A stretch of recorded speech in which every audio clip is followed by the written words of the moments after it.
The Grand Geology Council chamber echoed with the low rumble of strategic maps unfurling across the massive oak table as hundreds of war cabinet members leaned forward in their carved stone seats.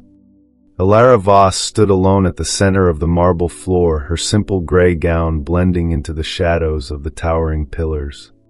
Her hands trembled slightly at her sides as she tried to make them understand. "The land beneath us is alive," she said, her voice soft yet steady like a whisper carried on mountain wind. "I can feel it breathing, shifting, warning us that the eastern pass will not hold against the coming invasion. The enemy will break through unless we listen to what the stone itself is telling us." Silence fell heavy and sharp, then shattered as King Alaric Thorn rose from his throne, his powerful frame casting a long shadow across the room. His laugh rang out cold and dismissive, cutting through the air like a blade. "Childish fantasy," he declared, his voice booming for every general and advisor to hear. "This Omega claims she speaks to mountains as if the earth itself bends to her whims. We face real war, not bedtime stories of talking stones. Elara Voss, your delusions have no place in this council or in my kingdom. Return to the shadows where such fantasies belong, and never speak of them again in my presence." The words landed like falling boulders, crushing the last fragile hope in her chest. Laughter rippled through the cabinet, sharp and mocking eyes turning away in embarrassment or amusement. Inside her mind, Elara cried out silently, "Why do they never hear the truth? Why am I always the invisible dreamer, the one whose voice dissolves into nothing the moment it meets their walls of logic and steel?" The combined weight of their scorn, disbelief, and pity slammed against her hidden gift, the ancient song of the distant mountains tugging at her heart in response. Her vision blurred, her knees weakened, and the world tilted dangerously. Fighting back tears, Elara turned and fled from the chamber, her footsteps echoing like a broken heartbeat down the long empty corridor leading toward the palace gates and the towering peaks beyond. She did not stop running until the stone walls gave way to open sky and the first rugged slopes rose around her. Which country are you listening from? Please comment below. I'd love to know how far this story reaches. As she collapsed against a weathered boulder high on the mountain trail, the cool earth beneath her palms began to hum faintly as if answering her pain. The land itself seemed to breathe deeper, calling to her in a voice only she could hear, promising that maybe this time her whisper would not be ignored. Yet even as the mountains stirred around her, a single terrifying thought flickered through her fading mind. What if the king who had just cast her aside discovered too late that the very fantasy he mocked was the only force capable of saving the kingdom from the invasion already marching toward the pass? Days turned into a quiet blur of stone walls and whispered footsteps after the humiliation in the council chamber. Elara Voss moved through the palace like a ghost. No one bothered to notice her small frame slipping along the edges of grand hallways, her faded gray servant's uniform blending into the cold marble as if she had become part of the architecture itself. The Grand Geology Council hall, where King Alaric had shattered her world with laughter and dismissal, now felt like a distant nightmare, yet its echo lingered in every corner she passed, avoiding the heavy oak doors that led to strategy rooms filled with maps and generals. She rose before the sun each morning in her tiny attic room tucked far from the royal quarters, the single narrow window offering only a sliver of gray mountain light that filtered through the peaks beyond. She would smooth the thin blanket over her cot, her fingers tracing the faint lines of stone dust still clinging to her palms from her brief escape to the slopes, then step into the corridor carrying trays of simple linens or fresh water for the lesser nobles who barely glanced her way. Inside her mind the thoughts swirled like wind through empty canyons. Why do I keep moving through these halls when every step reminds me how invisible I truly am? The king's words still burned hot in her chest, childish fantasy unfit for serious strategy. He had laughed in front of his entire war cabinet, and they had joined him, turning her deepest truth into something laughable, something broken. Yet she kept moving because stopping would mean surrendering completely, and something deep within her, a quiet, stubborn spark that echoed the distant rumble of the mountains, refused to let the darkness win. In the vast kitchens she worked without complaint, chopping herbs, scrubbing pots, her head bowed so no one would see the faint tremble in her hands when the servants' chatter grew too loud. Their emotions always brushed against her senses, even in small groups, the mild frustrations, the petty rivalries, the quiet worries about the coming war pressing gently against her hidden gift like unseen fingers on stone. She absorbed the tension without meaning to, drawing the unease away until the room felt lighter and the others laughed a little easier, never knowing why the air had changed.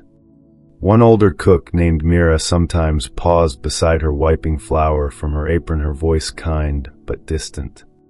"You all right, child?" she asked once, her eyes flicking over Elara, as if seeing only the servant, not the girl who had fled to the mountains.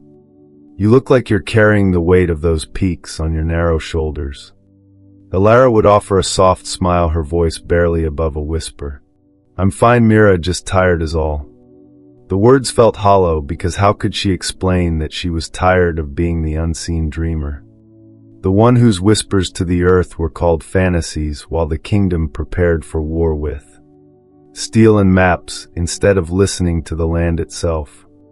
She avoided the bustling strategy halls where nobles gathered for afternoon briefings, the low voices discussing invasion routes and supply lines swirling like dangerous currents that could pull her under.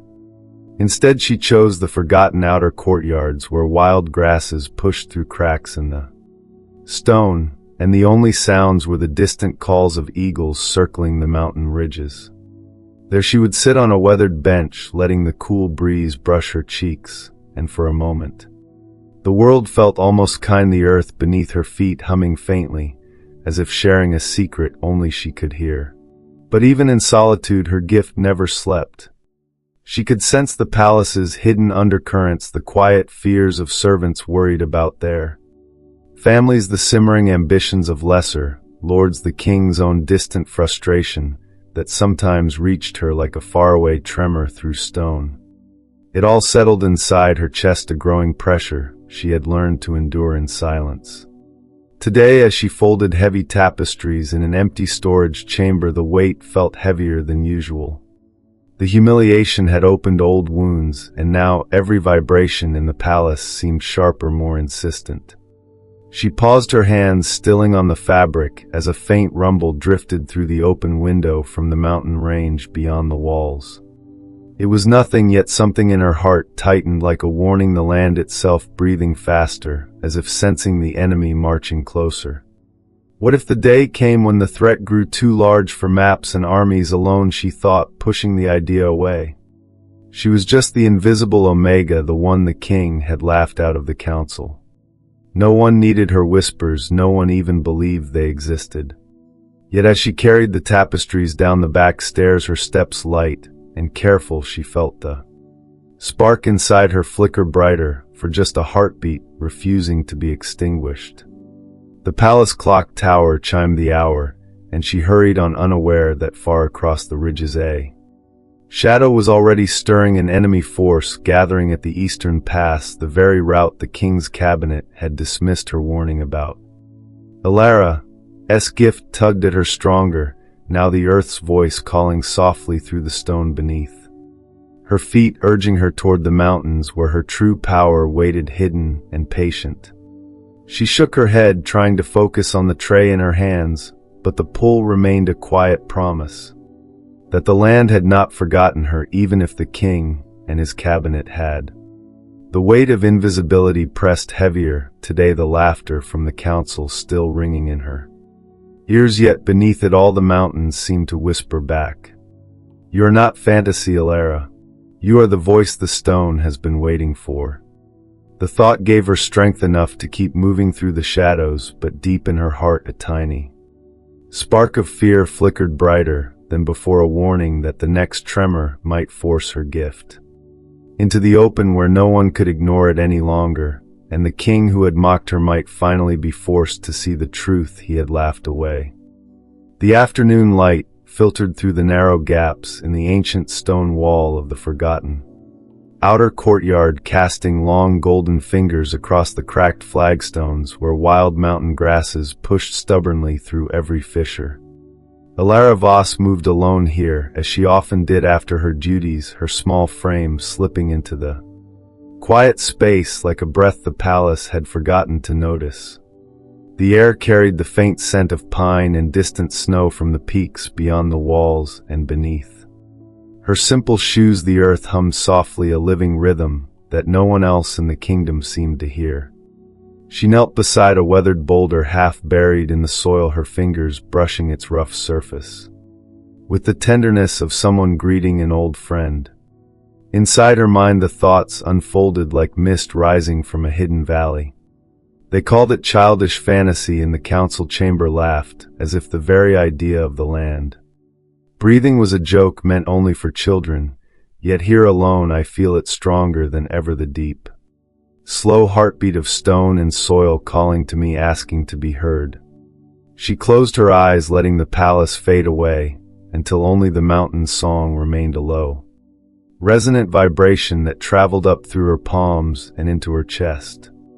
The gift stirred within her the hidden Earthwhisper she had carried since childhood, the ability to sense the ancient songs of the earth and answer them with her own soft words. No one had ever taught her how it worked. It had simply always been there, a quiet knowing that the land was alive and listening. She leaned closer, her lips brushing the cool stone, and whispered the words that rose unbidden from her heart. Tell me your worry, old friend. The past to the east feels restless, as if it fears what is coming.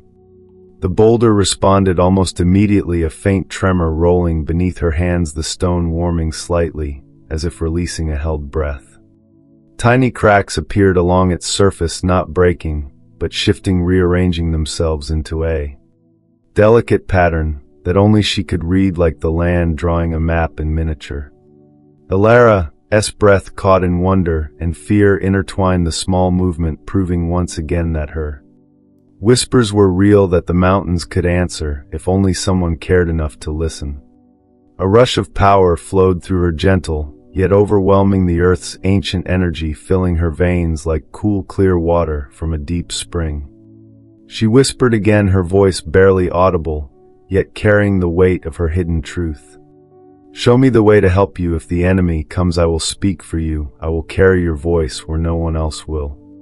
The response came stronger this time, the ground beneath her knees rippling softly, the grasses swaying though there was no wind, and the boulder shifted another inch with a low resonant groan that vibrated through her bones.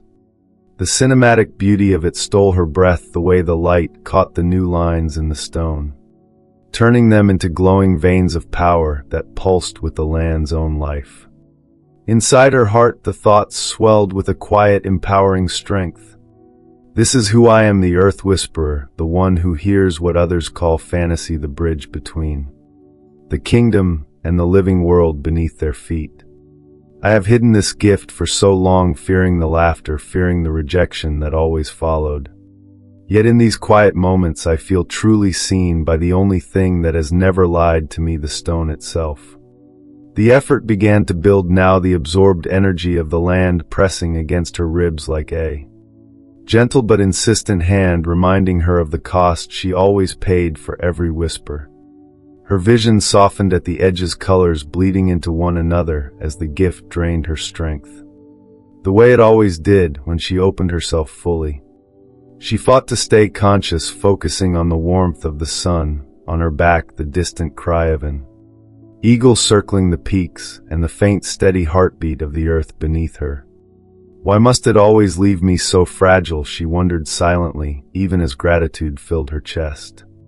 Why can I move mountains in my soul, yet faint like the weakest dreamer when the palace needs me most?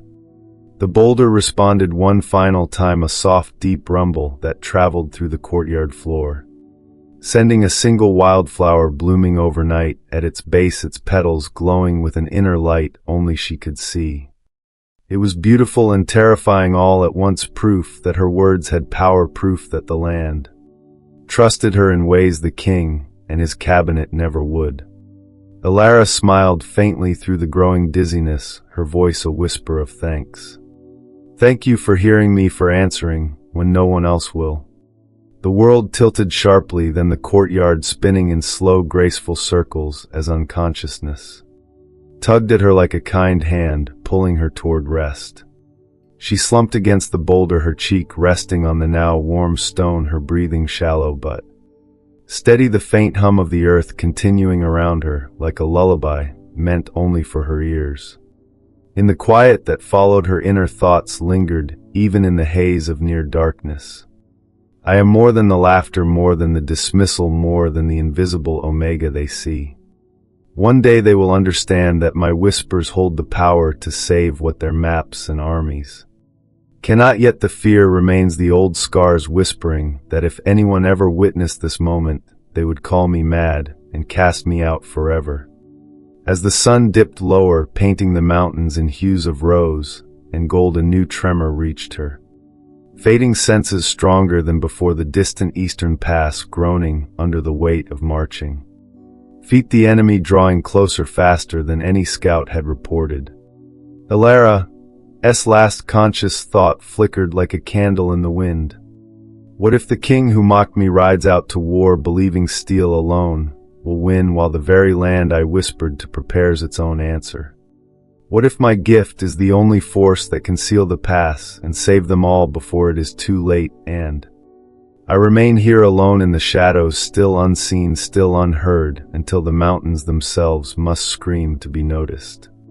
The courtyard fell still around her, small unconscious form, the wildflower at the boulder's base, glowing softly as if guarding her secret, the earth itself holding its breath, waiting for the moment when her whisper would no longer be a fantasy, but the voice that changed everything.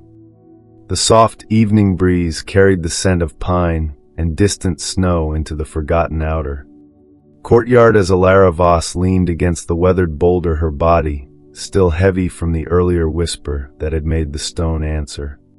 The wildflower at its base glowed faintly in the twilight, its petals catching the last rays of sun like a secret promise from the land itself. She sat there for a long moment, her fingers tracing the new delicate cracks that had formed on the boulder's surface, the tiny map only she could read. Inside her mind the thoughts rose like echoes, bouncing through deep mountain caves, pulling her back through years of pain she had tried so hard to forget. Why does every time the earth answers me, it also reminds me how alone I truly am, how the same gift that makes the stone move also makes the world call me mad? The flashbacks came gently at first, then sharper, like stones tumbling down a steep ridge. She remembered being 7 years old in the small village at the foot of the southern ridges where wildflowers grew between the rocks and the air always tasted of mountain mist. The earth had spoken to her, even then, a deep, urgent rumble beneath her bare feet, warning of the coming landslide that would bury the lower fields and the sheep pens.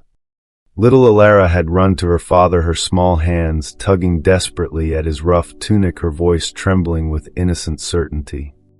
Papa, the mountain is crying, it says the rocks are angry, and the path will fall if we do not move the sheep higher right now.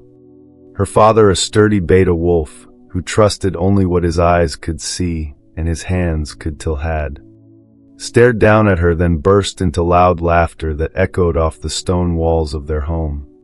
Childish nonsense, he had said, ruffling her hair as if she were spinning a silly bedtime tale. The mountains do not cry, Elara, and little girls do not speak to stone. You will frighten the others with such wild stories.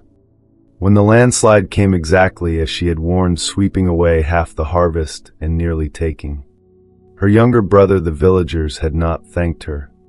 Instead, they had gathered in frightened clusters, whispering behind their hands, calling her the strange one, the girl who heard voices in the dirt, the cursed child who brought disaster with her fantasies. Her own mother had pulled her aside that night, tears shining in her eyes, yet her voice firm with love and fear.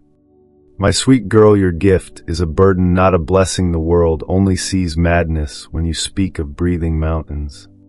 You must hide it, or they will cast you out like a cursed thing, and I cannot protect you then."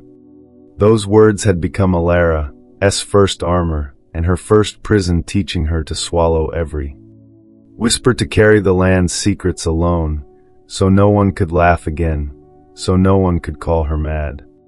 Another memory surfaced, sharper this time, from her 14th year, when the palace had first taken notice of her during a small geology survey near the eastern ridges. The royal scouts had been mapping supply routes for a minor border skirmish, and Elara had been sent as a servant to carry water and tools. The mountains had whispered louder than warning of a hidden fault line that would crack under heavy wagons. She had gathered every ounce of courage and approached the lead surveyor, her voice shaking but clear. "The stone beneath the pass is restless, it breathes wrong, and the wagons will break the earth if we do not shift the route." The surveyor, a proud alpha, had stared at her, then burst into laughter, calling the others over. "Listen to this, Omega. She claims the mountains speak to her like old friends. Childish fantasy, unfit for real strategy." The group had joined in their mockery, echoing through the ridges, until Elara had fled in tears, her gift recoiling inside her like a wounded animal retreating into the deepest caves of her heart. That night back in the palace servants' quarters, the whispers had followed her again, the strange girl, the delusional dreamer, the one who talks to rocks. The king himself had been a young prince, then passing by the corridor and catching the tale of the laughter. He had not stopped to ask, but his dismissive glance had sealed her fate in the eyes of the court, labeling her unworthy of serious attention long before the full council humiliation. Years of smaller incidents piled up in her memory, each one carving deeper the terror of being exposed, the dread of crowds where someone might demand she prove her gift, only to laugh when she could not make the earth move on command for their amusement. A family gathering where she had whispered to a cracked foundation, saving the house from collapse, yet waking to accusations of witchcraft. A quiet moment in the palace gardens where she had coaxed a dying tree back to life, only to be called a liar when the gardener took credit. Every time the rejection cut deeper, because no one stayed to listen, no one asked why the mountains answered her. They simply labeled her too strange, too broken for a world that valued cold maps and steel over the living voice of the land. Elara pressed her palms to her eyes in the quiet courtyard, willing the flashbacks to fade, but the fear remained a living thing coiled in her chest, whispering that if she ever let the gift show fully, the king would mock her again, the court would laugh, and she would be cast out completely, this time with nowhere left to hide. Yet even in the hush of evening, a new emotion stirred beneath the old trauma, a quiet defiance that refused to stay buried forever. She whispered to the boulder, her voice soft but steady, carrying the first spark of the empowering voice she was slowly discovering. "I am more than the laughter, more than the dismissal, more than the invisible dreamer they see. One day they will understand that my whispers hold the power to save what their wars cannot." The thought gave her strength enough to stand, though her knees still trembled as she brushed the stone dust from her gown.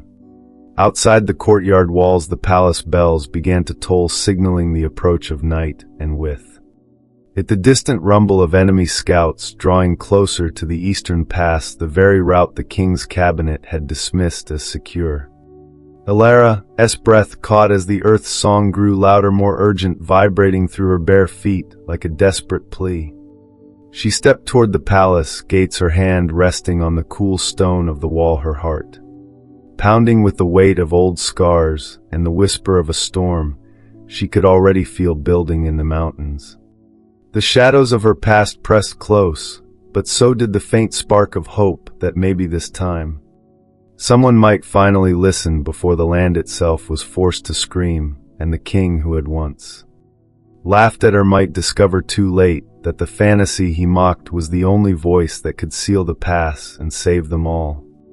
The mist clung to the jagged ridges like a silver veil as Elara Voss climbed higher along the narrow Mountain trail, her breath coming in steady, determined gasps that mingled with the cold mountain air. The palace now lay far below, a distant cluster of stone and banners, shrinking into insignificance. Against the towering peaks that rose around her like ancient silent guardians awakening from a long sleep. Every step sent vibrations through the soles of her simple shoes, the earth beneath her feet humming. With growing urgency, a deep, restless rhythm that spoke directly to her hidden gift. Inside her mind, the thoughts surged like wind racing through hidden canyons. The land is screaming now, not whispering. The eastern pass is groaning under the weight of thousands of marching feet and steel.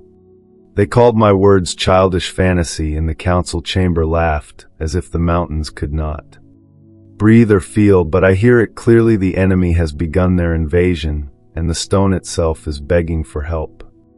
She paused on a rocky ledge, her small hands pressing against the cool granite, the cinematic sweep of the valley unfolding below her in shades of gray and green, where the distant pass lay like a wound waiting to be torn open.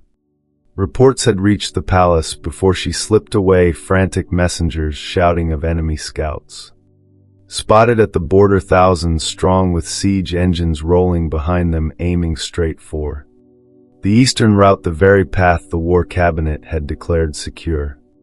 Elara had felt the first tremor, even then, the earth's distress rolling through the palace floors like a warning only she could understand.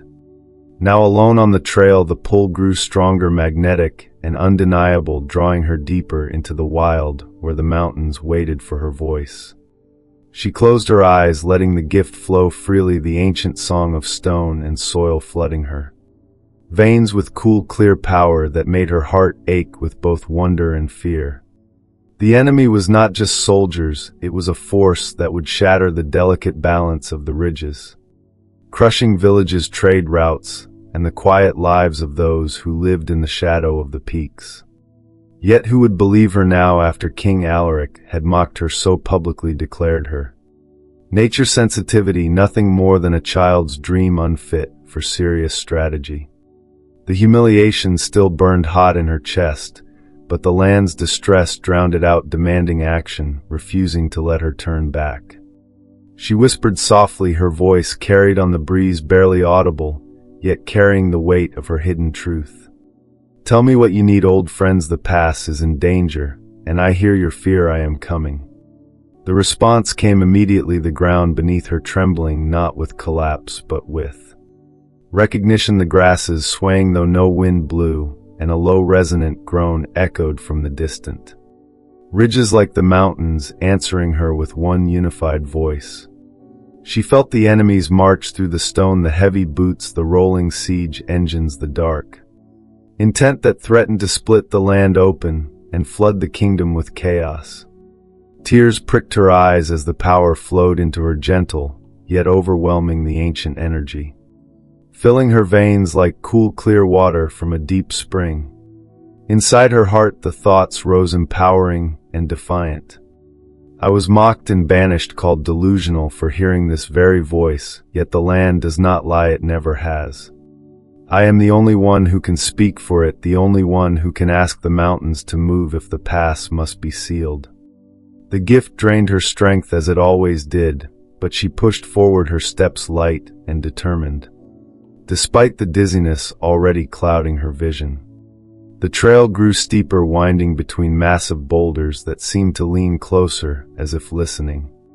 The cinematic beauty of the peaks unfolding around her, jagged stone faces glowing in the morning light, as if the land itself was watching, waiting for her whisper.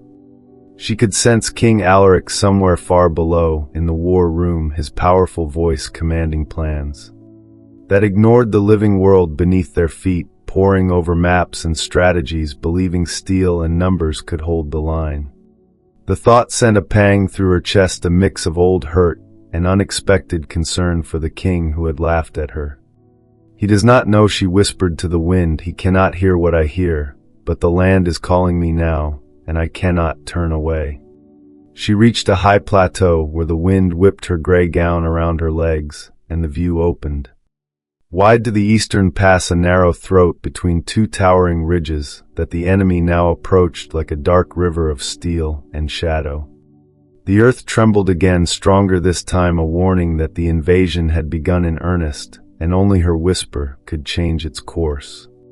Elara dropped to her knees, her palms pressing flat against the cold stone, her voice rising from a whisper to a soft, clear song that carried across the ridges. Hear me, ancient ones, the pass must close, the enemy comes, and the kingdom will fall unless you shift, unless you seal the way. The mountains answered with a deep rolling groan that vibrated through her bones, the stone beneath her rippling like water, the first faint cracks appearing along the ridges, as if the land itself was considering her plea. Power surged through her, overwhelming and exhilarating, the gift no longer a fragile secret but a living force connecting her to the heartbeat of the world. She felt the enemies advance more clearly, now their scouts cresting the far ridge, their banners snapping in the wind, their commanders shouting orders that echoed through the stone like distant thunder. Inside her the old trauma whispered warnings, remember how they laughed, how they called you mad, but the new voice rose stronger, the quiet defiant spark that had survived every rejection. This is why you have this gift, Elara, not to hide in shadows, but to stand when the kingdom needs the earth's own voice.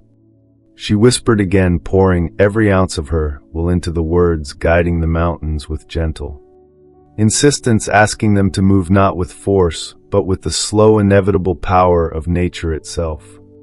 The ridges groaned louder, now the ground shifting beneath her knees in a slow, majestic ripple that sent small stones tumbling down the slopes like the first breath of a giant awakening. Elara smiled faintly through the growing exhaustion, her body trembling, yet her heart filled with a quiet, triumphant strength.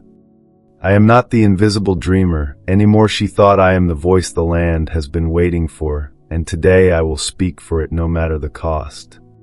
Yet even as the mountains began to stir in response to her call, a sudden sharper tremor reached her senses, not from the pass, but from the palace far below, a frantic ripple of alarm and danger that carried the faint echo of King Alaric's own voice shouting orders as scouts burst into the war room with news that changed everything. The enemy had split their forces, one column still marching for the pass, while another, smaller, faster group had broken through a hidden route aiming straight for the palace walls. Elara's heart clenched as the bond she had tried so hard to ignore since the rejection hummed, faintly pulling her awareness toward the king, who now rode out with his guard, believing steel alone could turn the tide. The land song grew more urgent, the mountains waiting for her next whisper, but the distant danger to the king tugged at her like an invisible thread, forcing her to choose between sealing the pass and turning back to protect the very man who had once cast her aside. What if I stay here and finish what the earth asks of me, only to learn too late that the king who mocked my gift now rides into a trap that even the mountains cannot stop in time? The mini cliffhanger hung heavy in the thin mountain air, like the first crack of thunder before the storm fully unleashed, leaving Elara kneeling on the shifting stone, her whisper caught between two rising dangers, and the kingdom's fate balanced on the next words she dared to speak. The mist swirled thicker around the high plateau as Elara Voss knelt on the shifting stone, her palms pressed flat against the cold granite that now trembled with the first slow, majestic response to her whisper. The mountains had begun to listen, their deep, resonant groan vibrating through her bones like the awakening breath of giants long asleep. Inside her mind the thoughts raced like wind racing through narrow canyons, pushing her forward despite the fear that clawed at her chest. I cannot stop here, the pass must close completely, and the land is asking me to go deeper, where my voice can truly reach the heart of the ridges. The enemy column still marched toward the eastern throat, but another danger pulled at her senses, a sharper ripple from the palace far below, where King Alaric rode out with his guard, believing his maps and steel could turn the tide. She felt his frustration through the faint bond she had tried to ignore since the council. Humiliation, his powerful voice shouting orders in the war room as scouts burst in with news of the split invasion. He does not know she whispered to the wind. He rides into a trap thinking strategy alone will save us, while the very earth I speak to prepares its own answer. The fear of leaving him vulnerable warred with the urgent call of the mountains, yet Elara knew in her heart that turning back now would doom them all.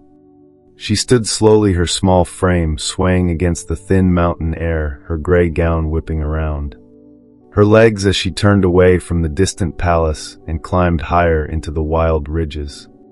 The trail narrowed between massive boulders that seemed to lean closer, as if listening the cinematic sweep of the peaks unfolding around her, jagged stone faces glowing in the pale light as the land itself watched and waited. Every step sent new vibrations through her feet, the earth's song growing louder, more insistent, urging her toward the ancient heart of the range where the oldest stones held the deepest power. She pushed through the fear, the old trauma whispering warnings, remember how they laughed, how they. Welcome back to the Alpha King Rain channel. Today I'm bringing you a brand new and incredibly captivating story that will surely enthrall you if you listen to the whole video. The story is entirely fictional. The video is created using AI, and it's designed to provide value, entertainment, and positive education for viewers aged 13 and up. Now, let's dive into today's story. Called you mad, but the new voice rose stronger, the quiet, defiant spark that had survived every rejection. This is my choice, she thought. I act alone, because no one else can hear what the mountains say, and if I fail, the kingdom falls with me. The higher she climbed, the stronger the pull became, the ground rippling softly beneath her feet, as if the ridges themselves were guiding her steps. She reached a sheltered hollow between two towering cliffs where the wind died to a hush and the stone felt warmer, almost alive. Here the earth's voice rang clearest, a deep melodic hum that filled her chest and brought tears to her eyes. Elara dropped to her knees again, her fingers sinking into the thin soil between the rocks, her voice rising from a whisper to a soft, clear song that carried across the ridges. Hear me, ancient ones, the pass must close, the enemy comes like a dark river, and the kingdom will shatter unless you shift, unless you seal the way with your own strength. The mountains answered immediately, the ground beneath her trembling, not with collapse but with recognition, a low resonant groan echoing from peak to peak as the first faint cracks appeared along the distant ridges, like the land drawing a slow, deliberate breath. Power surged through her, overwhelming and exhilarating, the ancient energy filling her veins like cool, clear water from a hidden spring. She felt the enemies advance more clearly, now their scouts cresting the far ridge, their banners snapping in the wind, their commanders shouting orders that echoed through the stone like distant thunder. Yet through it all she sensed the king riding hard toward the palace walls, his guards stretched thin, as the second enemy force broke through the hidden route, aiming straight for the heart of the kingdom. The bond hummed faintly between them, pulling at her heart with unexpected concern, even as she poured her will into the whisper, guiding the mountains with gentle insistence, asking them to move not with force but with the slow, inevitable power of nature itself. The ridges groaned louder, now the ground shifting beneath her knees in a slow, majestic ripple that sent small stones tumbling down the slopes like the first breath of giants awakening. Elara smiled faintly through the growing exhaustion, her body trembling, yet her heart filled with a quiet, triumphant strength. I am not the invisible dreamer anymore, she thought. I am the voice the land has been waiting for, and today I will speak for it no matter the cost.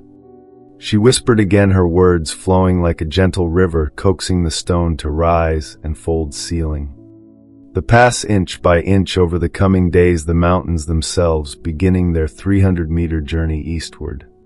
The effort drained her strength as it always did, but she held steady, refusing to faint, refusing to let the old weakness claim her when the kingdom needed her most. The cinematic beauty of the moment stole her breath, the way the light caught the new lines in the stone, turning them into glowing veins of power that pulsed with the land's own life. Inside her the old trauma whispered warnings, but the new voice rose stronger, the quiet, defiant spark that had survived every rejection. This is why you have this gift, Elara, not to hide in shadows, but to stand when the kingdom needs the earth's own voice.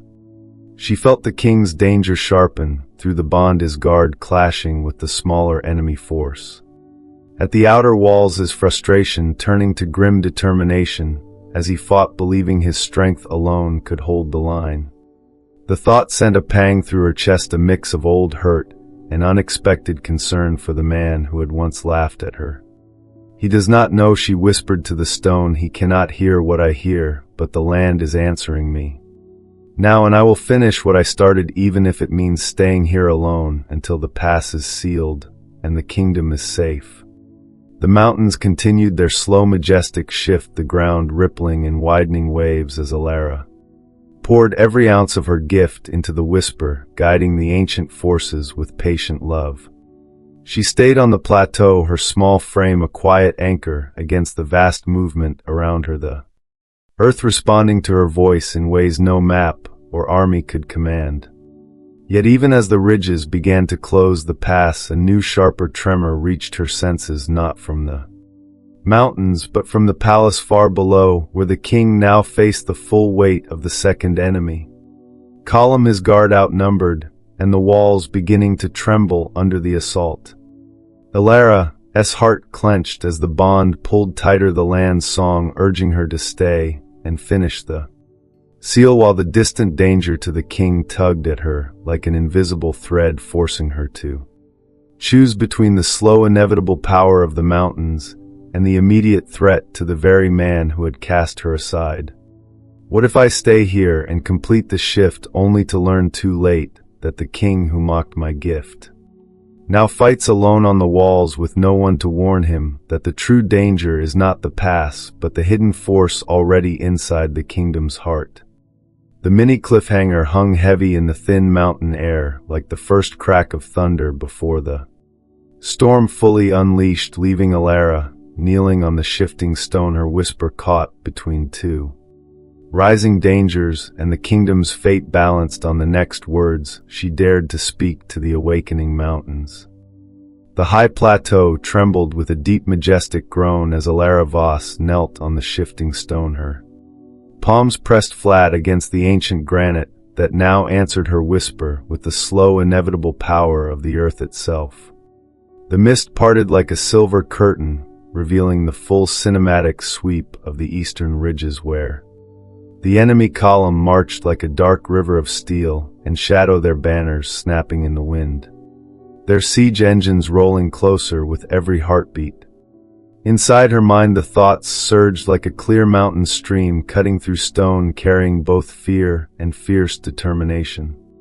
I have hidden this gift for so long, letting them call me delusional, letting the king laugh in the council chamber, yet here on the heights the land itself listens and moves because I dared to speak. She poured every ounce of her will into the soft, clear song that rose from her lips, her voice carrying across the ridges like a gentle wind that refused to be ignored. Hear me, ancient ones, the pass must close, the enemy comes to shatter our home, and the kingdom will fall unless you shift, unless you seal the way with your own strength.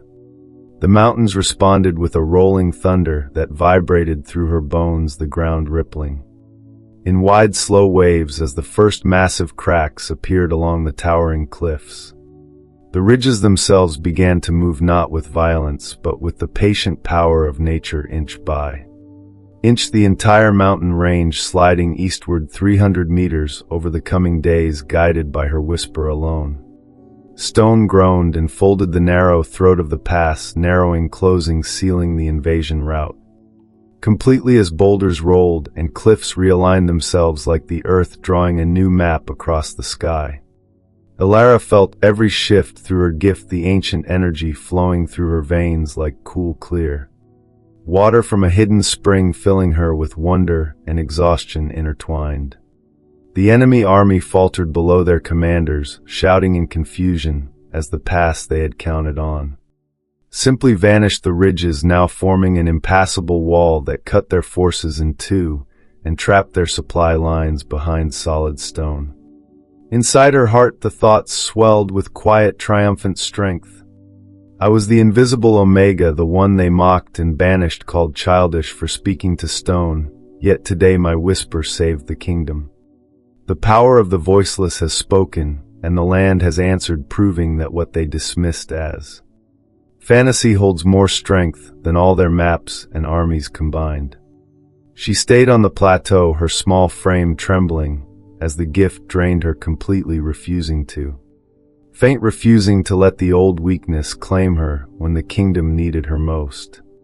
The cinematic beauty of the moment stole her breath, the way the morning light caught the new lines in the stone, turning them into glowing veins of power that pulsed with the land's own life. The ridges now standing as a silent guardian where the past had been. Tears traced her cheeks as the earth's song softened into a grateful hum, the mountains settling into their new position. The invasion halted before it could truly begin. She whispered one final time, her voice soft and filled with gratitude. "Thank you, old friends, for hearing me, for answering when no one else would. You have saved us all." The effort finally overwhelmed her, her body swaying as unconsciousness tugged at the edges of her vision, the world tilting in slow, graceful circles. She collapsed gently against a warm boulder, her cheek resting on the stone that still vibrated with the echo of her whisper, her breathing shallow but steady, the faint hum of the earth continuing around her like a lullaby meant only for her ears. Far below in the valley, King Alaric Thorn reigned in his powerful black stallion at the edge of the now changed landscape, his chest heaving from the hard ride, his war cabinet generals riding beside him in stunned silence. The pass they had planned their entire defense around was gone, the mountain range itself having moved 300 meters eastward, sealing the route completely and leaving the enemy forces scattered and trapped behind an impassable wall of stone. His sharp eyes scanned the impossible sight, the ridges standing where no map had ever shown them, the cinematic transformation of the land, leaving every strategist speechless. "What sorcery is this?" he muttered, his voice rough with disbelief, yet something deeper stirred inside him, a powerful wave of regret that crashed over him like a breaking wave. In this rare moment, his perspective shifted completely. The proud Alpha King, who had laughed at Elara in the council chamber, now confronted the truth he had ignored for so long. "I called her words childish fantasy. I humiliated her in front of the entire war cabinet and banished her to the shadows, believing strength meant cold logic and steel alone. Yet she did this alone," she whispered to the mountains, and they moved for her. The bond he had tried to sever hummed stronger, now pulling at him with undeniable force, revealing the truth he had refused to see. She had saved the kingdom while he rode out, believing his strategy would win the day. His chest tightened with remorse, the kind that reshaped a man from the inside out, turning arrogance into humility.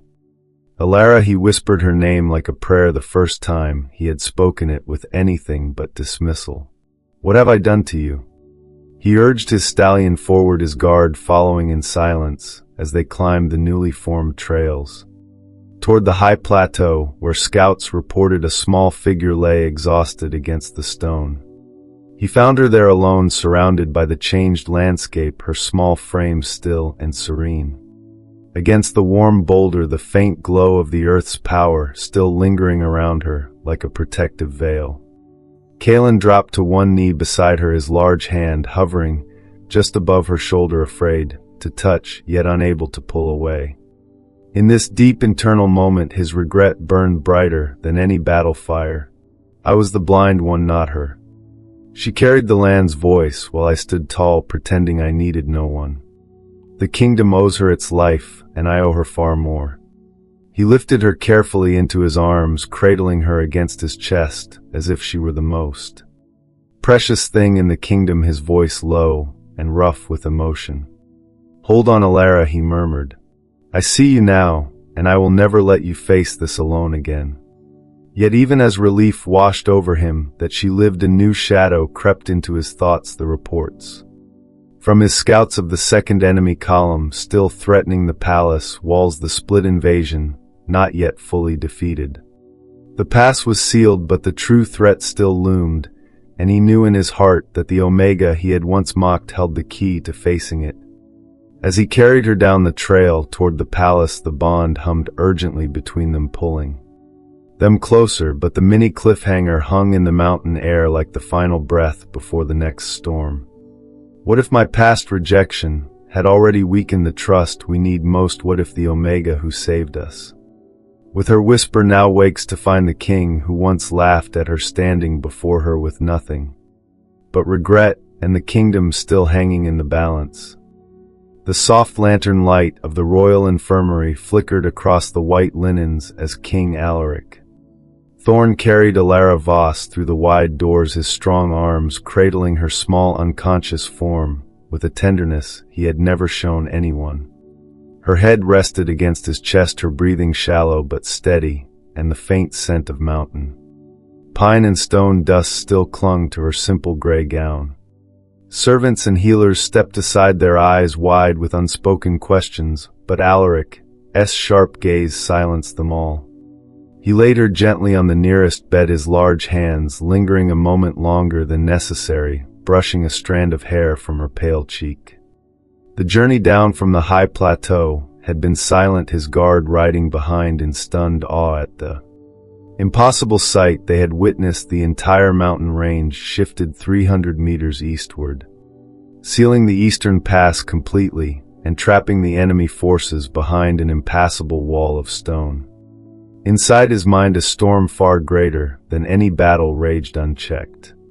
How could I have been so blind, he thought, the words cutting deeper with every heartbeat. I stood in the council chamber and laughed at her, called her words childish fantasy unfit for serious strategy. I humiliated her in front of every general and advisor, banished her to the shadows, believing strength meant cold maps and steel alone. Yet she did this alone. She whispered to the mountains, and they moved for her. The reports from his scouts had reached him even before he reached the plateau, fragments of stories about a small Omega in gray who had climbed into the wild and somehow changed the face of the land itself. At first he had dismissed it as exaggeration or enemy trickery, but now, holding her limp body, feeling the unnatural stillness that spoke of a power drained to its limits, he knew the truth with a force that stole his breath. She had saved the kingdom while he rode out, believing his strategy would win the day. Alaric sank into the chair beside the bed, his broad shoulders slumping for the first time in years, as the weight of his mistake crashed over him like an avalanche. The healer Thorn checked her pulse and placed cool cloths on her forehead, murmuring that she would wake, but the strain on her body and spirit would be profound. The king barely heard him, his sharp eyes fixed on Elara's peaceful face, the same face he had dismissed with laughter only days before. In this deep internal moment, his perspective shifted completely. The proud Alpha King, who had always valued logic above all, now confronted the truth he had ignored for so long. I rejected her voice, I called her delusional, and sent her away, believing an Alpha King needed no dreamer at his side. But she was never the fragile one. She carried the land's own voice, while I stood tall, pretending I needed no one. The bond one tried to sever hummed stronger, now pulling at me like a living thread, showing me what I refused to see. She is the voice of the voiceless, the power of the powerless made real, and I cast her aside like she was nothing. A wave of regret surged through him, so intense it made his hands clench at his sides. He remembered every mocking word, every cold dismissal, the way her eyes had filled with silent pain as she fled the council chamber. How many times had she heard the earth's warnings, absorbed the land's distress, all while smiling softly and fading into the shadows because no one would listen. Alaric's heart ached with a depth he had never known, the kind of remorse that reshaped a man from the inside out, turning arrogance into humility. I was the blind one, not her. She saved us all with nothing but a whisper, and I repaid her with laughter. The kingdom owes her its life, and I owe her far more than I can ever repay." Elara stirred faintly on the bed, her eyelids fluttering as consciousness began to return, pulling her back from the deep void where the earth's song still echoed. Her inner thoughts emerged first hazy and exhausted. "The pass has sealed the mountains," answered me, "but the weight remains inside me like the stone I moved." She sensed him there, the king's presence warm and close, his regret brushing against her gift like a heavy unspoken apology. Her eyes opened slowly, meeting his gaze, and for a moment the air between them thickened with the weight of everything unsaid. Alaric leaned forward, his voice low and rough with raw honesty, the first time he had spoken to her without command or mockery. "Elara, I do not deserve your forgiveness, but I see you now. What you did in the mountains, the way you whispered, and the ridges themselves moved it, has shown me the depth of my mistake. I laughed at you in front of the entire council, called your gift a child's fantasy, and banished you believing strength meant standing alone. But you were never weak. You carried the land's voice while I refused to listen.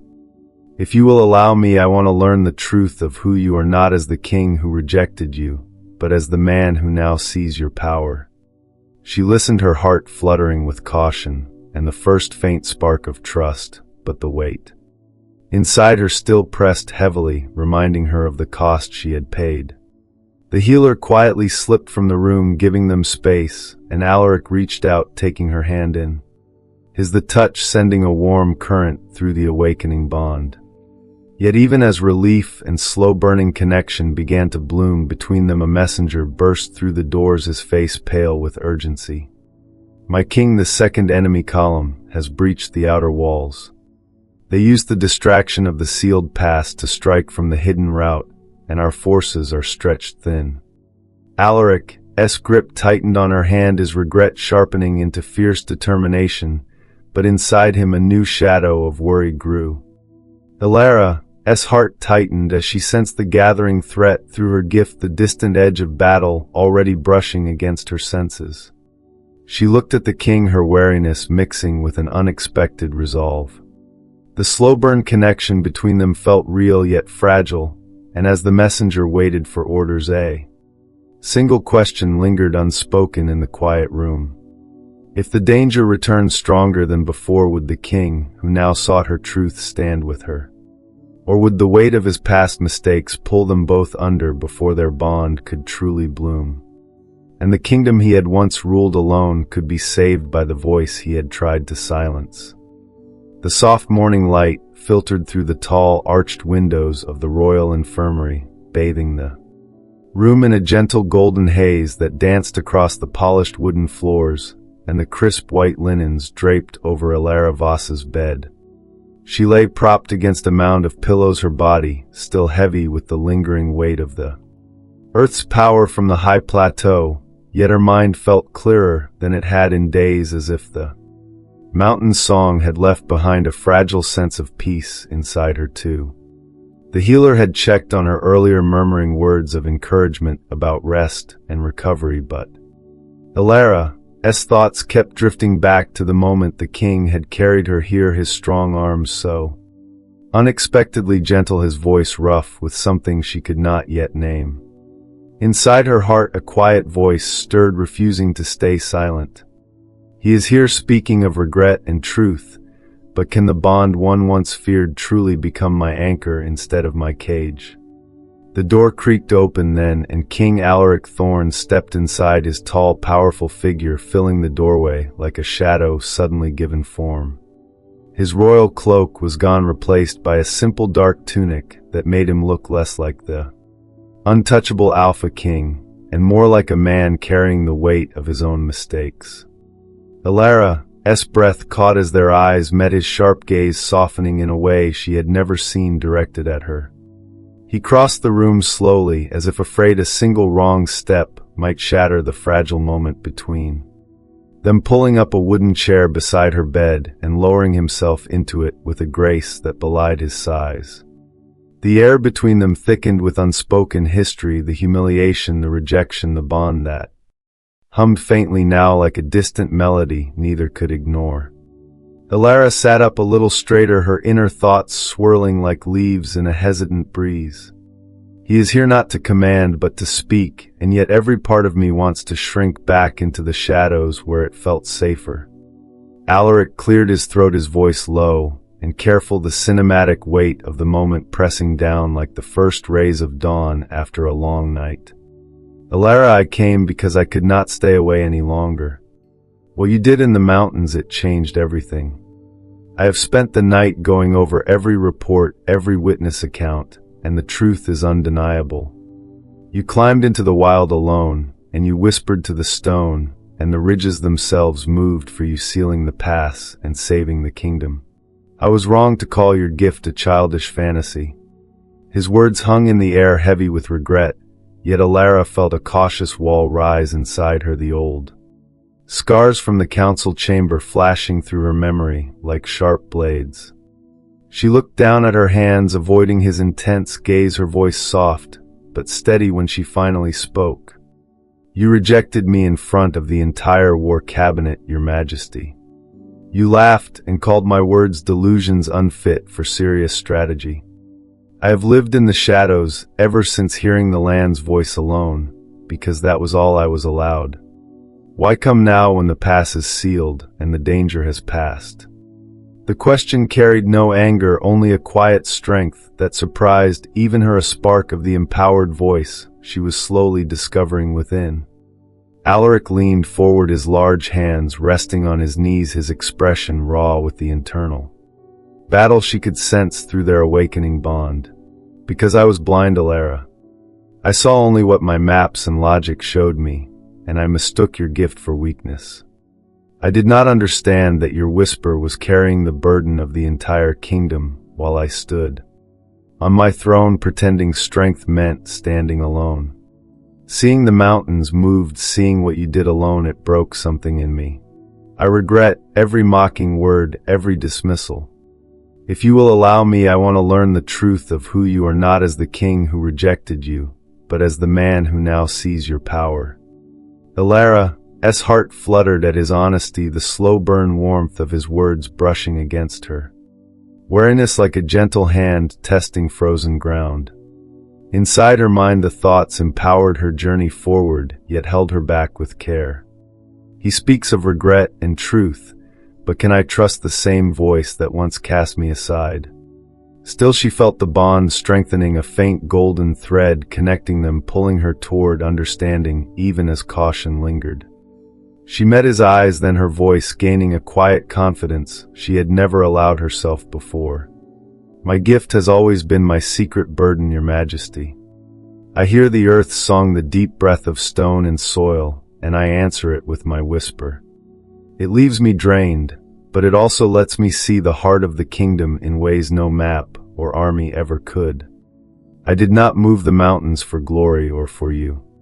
I did it because the land was crying out, and I could not turn away. Alaric's gaze never wavered, his regret deepening into something warmer, a slow, earned respect that made the air between them feel alive with possibility. Then let me earn your trust, Elara, not with titles or commands, but with time and listening. Tell me what you need, what the palace has denied you all these years. I will not push the bond, but I will not ignore it either. The moment stretched, cinematic and emotional, the lantern light catching the sincerity in his eyes as Elara felt the first tentative crack in her walls. Her inner voice rose stronger now. This is the beginning of my voice being heard, not the end of my silence. Yet even as she opened her mouth to respond, a soft knock echoed at the door, and a messenger stepped in, his face pale with urgency. Forgive the interruption, my king, but the scouts have returned. The second enemy column has been driven back, but they are regrouping, and they carry a new threat, something that feeds on division itself. They march toward the palace walls even now. Alaric's jaw tightened, his hand instinctively reaching toward Elara's in a protective gesture that sent a spark through the bond, but his eyes held a new shadow of worry. Elara's heart tightened as she sensed the gathering threat through her gift, the distant edge of battle already brushing against her senses. She looked at the king, her wariness mixing with an unexpected resolve. The slow-burn connection between them felt real yet fragile, and as the messenger waited for orders, a single question lingered unspoken in the quiet room. If the danger returned stronger than before, would the king, who now sought her truth, stand with her? Or would the weight of his past mistakes pull them both under before their bond could truly bloom? The soft morning light deepened into a warm golden glow that spilled across the royal infirmary like liquid honey, catching on every polished surface and turning the white linens into something almost sacred. Elara Voss sat propped against the pillows, her small hands resting in her lap as the weight inside. Her chest slowly eased from the mountain's ancient song, yet a new warmer current hummed beneath it, pulling at her heart in ways she had never allowed herself to feel. Inside her mind the thoughts unfolded like mist lifting from hidden valleys, revealing a fragile hope she was almost afraid to name. He sits here speaking of truth and regret, but the bond between us is awakening stronger than any stone I have ever whispered to, and I do not know if I am ready to trust what it promises. King Alaric Thorn remained in the chair beside her bed, his tall, powerful frame leaning forward, slightly as if the distance between them pained him more than any battlefield wound. His eyes held hers with a depth she had never seen before, the sharp, regal gaze softened into something raw and honest that made the air feel alive with possibility. The bond thrummed between them now, a golden thread of fate that neither could ignore, pulsing gently with every shared breath. Elara, he said, his voice low and rich with emotion, carrying the cinematic weight of years of blindness finally giving way to sight. I have spent every moment since the mountains moved reliving the council chamber and the sound of my own laughter at your words. I called your gift a childish fantasy. I humiliated you in front of every general and advisor because I believed strength meant cold logic and steel alone. I was wrong, so profoundly wrong. The apology hung between them heavy yet sincere, the first true crack in the wall he had built around his throne. Elara felt the bond flare brighter at his words, a warm current that chased away the lingering shadows of the council's mockery, wrapping around her heart like the gentle embrace of the earth after a long winter. She looked down at their joined hands, the touch sending another spark through her veins and inside. Her thoughts' empowerment bloomed like wildflowers pushing through stone.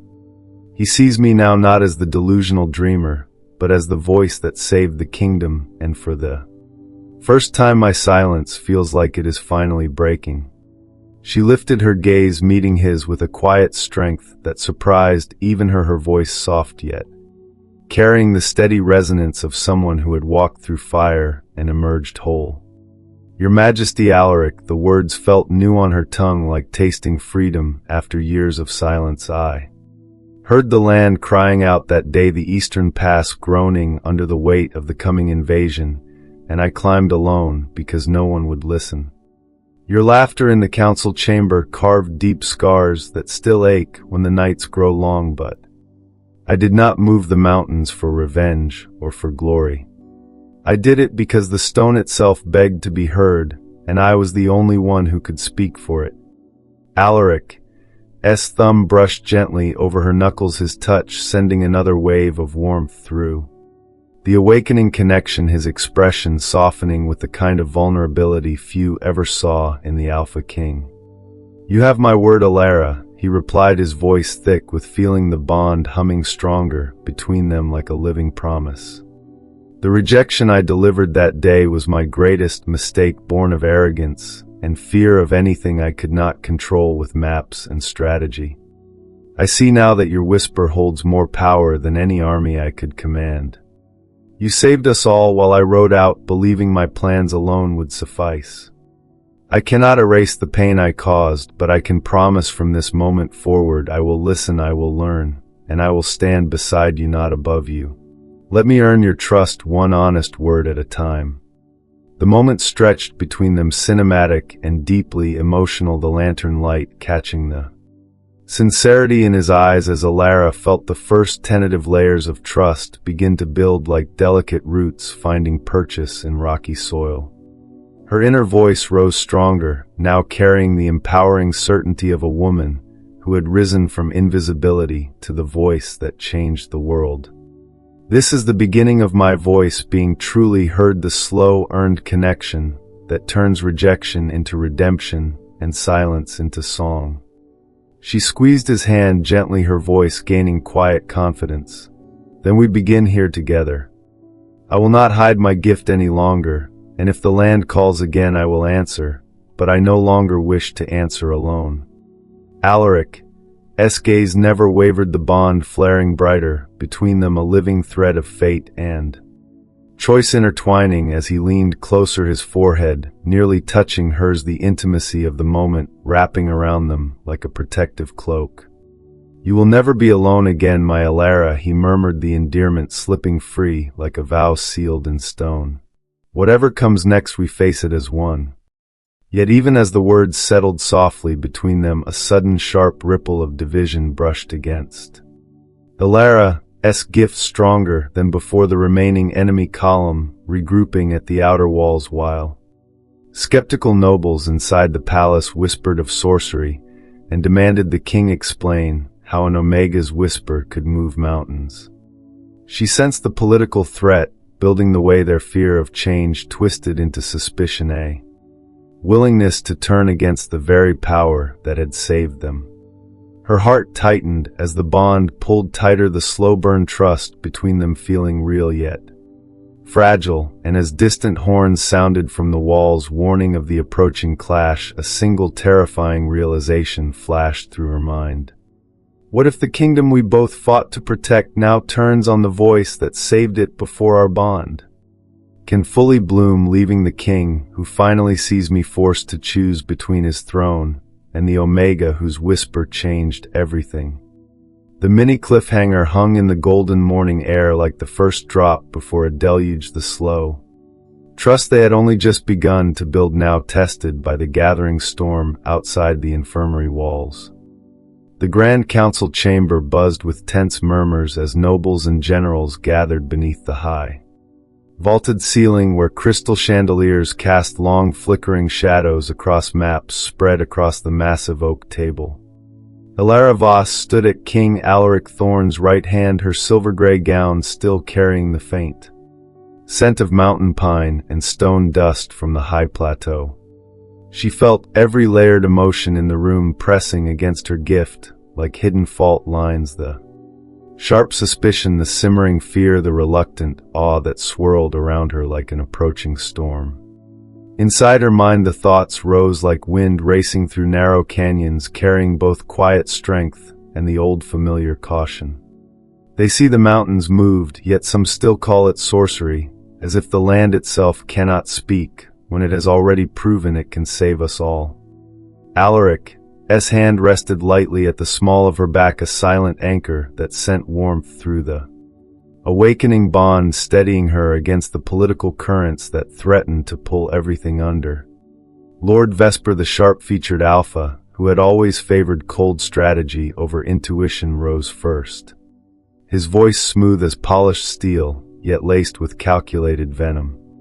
My king, the pass is sealed by what can only be called unnatural means, and the enemy is scattered, but we cannot ignore the cost. This Omega claims, she whispered to stone, and the ridges obeyed, yet how do we know her gift will not turn against us next? Whispers of sorcery are already spreading through the outer districts, turning loyal subjects into frightened whispers. We must investigate whether her power is a blessing or a hidden threat that invites more danger than it repels. The words landed heavy, but Elara felt them differently now, not as crushing boulders, but as echoes of the old rejection she had already survived in the council hall. Inside her thoughts, empowerment bloomed like wildflowers pushing through cracked stone. They still see only the dreamer, the invisible Omega, who once stood here humiliated, yet I am the voice that moved mountains, and today they will hear me whether they wish to or not. She stepped forward, her small frame steady, her voice clear, and steady, carrying through the chamber like a gentle wind that refused to be ignored. "My lords," the mountains answered, because the land itself was crying out for protection. "I did not force the ridges to move," I asked, "and they chose to seal the pass, saving villages, trade routes, and the kingdom from invasion. This is not sorcery, it is the earth's own voice speaking through me, the same voice you once laughed at as childish fantasy. If we turn on that voice now, if we let fear divide us, the true enemy wins without ever crossing the new wall of stone." Emotional murmurs spread around the table, some faces softening with reluctant respect, while others hardened with suspicion. Lady Eloan, a noblewoman known for her sharp alliances, leaned forward, her tone laced with feigned concern. "And yet, your majesty, you once declared her words unfit for this very council. Now you seat her beside you, as if the bond you once severed can be mended overnight. What if her gift is the reason division grows? What if the remaining enemy column uses this uncertainty to strike while we debate?" Alaric's hand brushed Elara's beneath the table, a silent show of support, his voice firm when he spoke. "Enough. Elara has proven her worth in ways none of you have dared. The rejection I delivered was my gravest error, born of blindness and pride. She saved us while I rode out, believing strategy alone would suffice. We face a threat that feeds on division and fear itself. If we turn on each other now, the enemy wins before they reach the walls."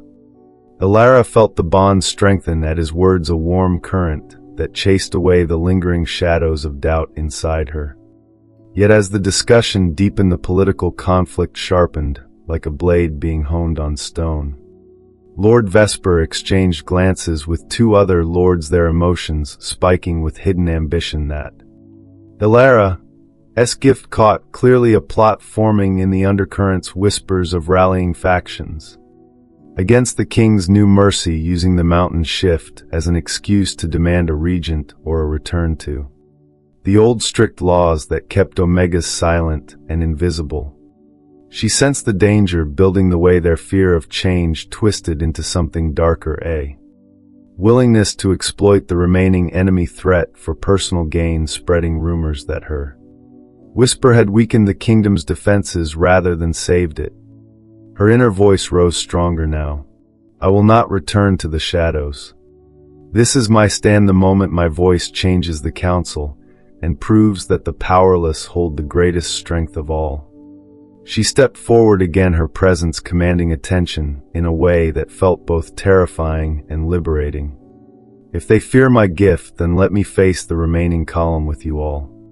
I can speak to the land around the palace walls, ask the stone to reinforce the defenses, give us time to strike back. But we must stand united, or the division they sow will cut deeper than any blade."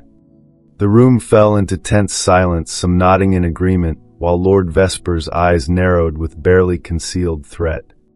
Alaric's gaze met hers, filled with pride and the slow-burn promise of partnership, yet as the meeting pressed on, a messenger burst through the doors, his face ashen with urgency.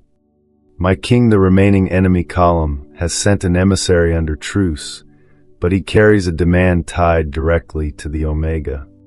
They claim her whisper is the true danger, and unless she is handed over to them, the division they have sown will consume the palace by nightfall." Elara's heart clenched, the weight inside her surging as the political storm collided with the external threat, the mini cliffhanger hanging heavy in the air like the first crack before a mountain slide. What if the very power that had sealed the pass now became the weapon used to tear the kingdom apart? And the king who had finally chosen to stand with her would be forced to choose between his throne and the bond they had only just begun to build. The Grand Council chamber fell into a stunned silence after the messenger's words shattered the fragile unity that had only begun to form around the long oak table. Elara Voss stood frozen at King Alaric Thorn's side, her small hands still resting on the polished wood as the enemy's demand brushed against her gift like a venomous wind carrying whispers of division and manipulation. The weight inside her chest stirred heavier, now the echoes of the mountain's song mixing with this new calculated threat that sought to turn her power into the kingdom's downfall. Inside her mind the thoughts surged like wind racing through narrow canyons, carrying both quiet strength and the old familiar caution. They want me handed over, as if I am the weapon instead of the voice that sealed the pass and saved us all. But I will not return to silence. I will not let fear decide my place again. This is my voice rising, and I choose to use it even if the world trembles. Lord Vesper's face twisted with barely concealed triumph, his sharp eyes flicking toward the other nobles who nodded in uneasy agreement. "The demand is clear, my king," he said, his voice smooth, yet laced with poison. "The Omega's whisper has already proven unpredictable. If surrendering her buys us time against the remaining enemy column, then perhaps it is the price we must pay for the realm's survival." Whispers rippled through the chamber, some lords shifting uncomfortably, while others leaned forward, with hungry ambition, clearly seeing the crisis as their chance to reclaim the old order, where Omegas remained invisible and powerless. Alaric's jaw tightened, his powerful frame radiating protective fury, yet when he turned to Elara, his gaze softened with the deep regret and growing trust that had bloomed between them in the infirmary. His hand found hers beneath the table, a silent anchor that sent a warm, steady current through the bond, strengthening it against the storm of emotions pressing in from every side. "Elara, we do not have to face this alone," he murmured low enough for only her to hear, his voice rich with emotion and quiet determination. "Tell me what your gift senses. I trust your truth now more than any council map or noble scheme." She drew a slow breath, feeling the cinematic weight of the moment settle around them like the hush before a decisive battle. The bond hummed brighter between them, a living thread of earned connection that chased away the shadows of her past rejections. "I feel it, Alaric," she whispered back, her voice gaining strength as she spoke not just to him but to the entire room, her posture straightening with the quiet power she had hidden for so long. "The emissary carries division like a blade sharpened on purpose. It is not random panic, but something crafted to weaken us from within, turning our own hearts against each other. If we hand me over, they will use my gift to amplify the chaos across the entire kingdom, not end it." The nobles murmured louder, some faces paling at the implication, while Lady Eloan narrowed her eyes in suspicion. "And yet you ask us to risk everything on the word of an Omega you once banished, your majesty. How do we know this is not another delusion waiting to happen?" Elara met the noblewoman's gaze steadily, her inner voice rising like a song of empowerment that refused to be silenced. "Because I have already proven it once on the high plateau, where the mountains themselves answered my whisper and sealed the pass, saving every village and trade route you hold dear. I am not asking for your pity or your throne. I am offering the only shield we have left." Alaric stood then, his tall presence commanding the room as he addressed the council, his hand never leaving Elara's in a public show of alliance that sent shockwaves through the gathered lords. "The rejection I delivered in the council chamber was my greatest mistake, born of blindness and pride. Elara Voss is no longer the invisible dreamer I cast aside. She is the voice that moved mountains, and she will stand with me now as my equal. We will meet this emissary together under truce, but we will not surrender her. Instead, we form this dangerous alliance here, and now the bond between us and the power she carries will be our united front."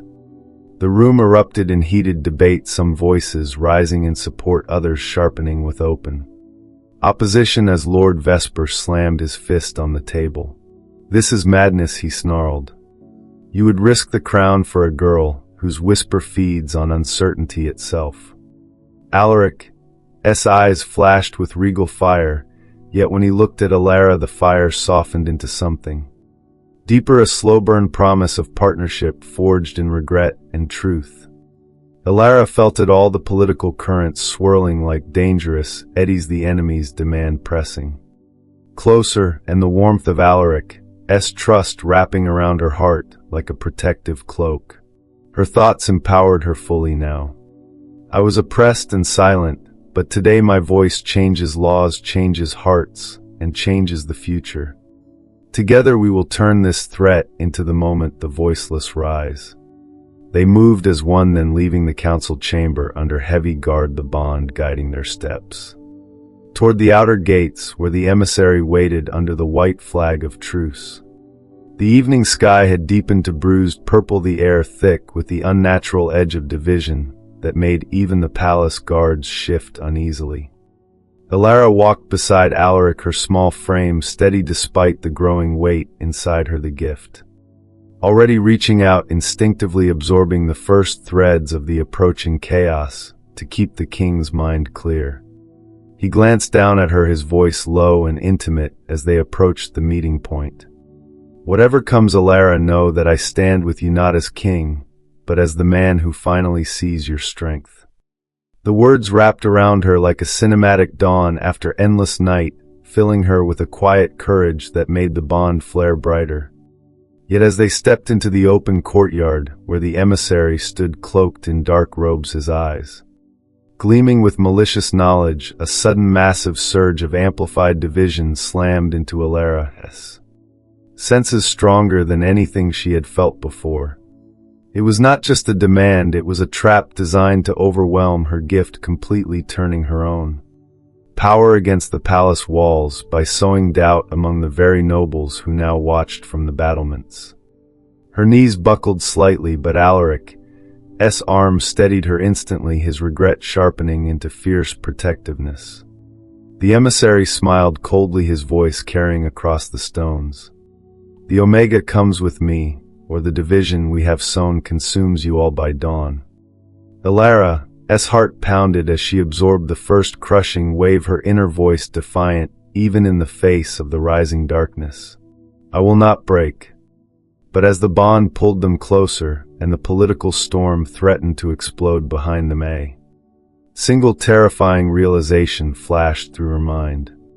What if this alliance, the one they had forged in the council's fire, was already the target? What if the enemy had planned not just to claim her, but to shatter the king's trust in her power once and for all, leaving the kingdom divided and defenseless before the true assault even began?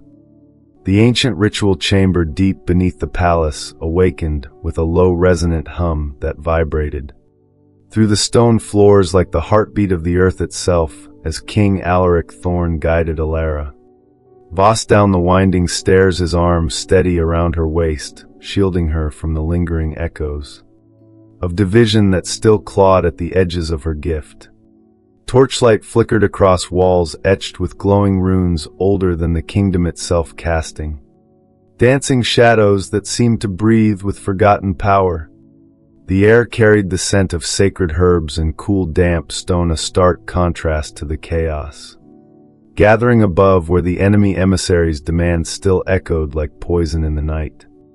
Elara's heart pounded in rhythm with the chamber's hum, her small frame trembling not from weakness, but from the immense weight she had carried since the high plateau, now demanding to be reshaped.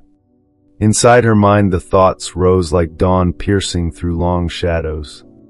This is the moment I transform from the silent whisperer, hidden in fear, to the one who commands the Earth's own voice, the voiceless, becoming the voice that changes everything. She had never stepped foot here before, the sacred space reserved for Alpha Kings and their chosen. Yet Alaric had brought her without hesitation, his regret and trust weaving tighter through the bond that now felt like a living flame between them. He stopped at the center of the circular floor, where a crystal pedestal rose from the stone, its facets pulsing with soft green light that matched the deep heartbeat of the mountains. Elara, the ritual will help you control the Earthwhisper, he said, his voice deep and emotional, rich with the cinematic weight of centuries pressing down upon them. It was created for those like you, rare souls who carry the ancient songs of stone and soil, but it has never been attempted under such threat. The enemy's division grows stronger by the minute, and this may be our only chance to turn your gift from a fragile whisper into a shield we can wield together. She looked up at him, her eyes meeting his with a quiet strength that made the bond flare brighter. Alaric, I have spent my life fainting under the weight of the earth's voice, hiding, so no one would see me break. But tonight I choose this. I choose to learn control, not for the throne, but for the voice I finally have, the one that says I am more than the mockery, more than the rejection. His hand cupped her cheek, his thumb brushing away a single tear that escaped despite her resolve. You were never weak, my Elara, he whispered, the words filled with raw honesty that healed something deep inside her. I was the blind one who laughed at you, but now I stand with you as your equal, your partner. Whatever the ritual demands, I am here. The chamber seemed to respond to their words, the runes glowing brighter as Alaric guided her to stand before the crystal. He placed his palm on the pedestal, channeling a thread of his alpha energy into the ancient mechanism, while Elara laid both hands on the cool surface, feeling the first surge of power ripple through her veins. The ritual began slowly, at first a soft chant, rising from the stones themselves, ancient words that wrapped around her gift like guiding hands, teaching it new shapes. She gasped as the echoes of the mountain's movement began to shift inside her, no longer a distant song but a current she could direct with her will. Cinematic images flashed through her mind, the high plateau where the ridges answered her, the council chamber where her voice had risen, the courtyard where the emissary's threat had nearly broken her. Yet here in the sacred glow, she felt the transformation stir truly beginning. Her inner voice grew louder, empowered and free. I am the Earthwhisperer, the one who hears what others call fantasy, the bridge between the kingdom and the living world beneath their feet, and now I learned to wield it without falling. The weight lifted slightly, allowing her to breathe deeper, to stand taller as the crystal's light flowed into her veins, sharpening her control, turning the raw whisper into something precise, focused. Alaric watched her, his expression a mix of awe and fierce protectiveness, his free hand resting on her shoulder, lending his strength through the bond. You are doing it, Elara, he encouraged, his voice thick with emotion. See how the stone bends to you now, not the other way around. You are rising from the shadows, and I will never let you fall alone again. She nodded, tears of quiet triumph glistening in her eyes as the ritual deepened, the runes flaring in response to her growing mastery.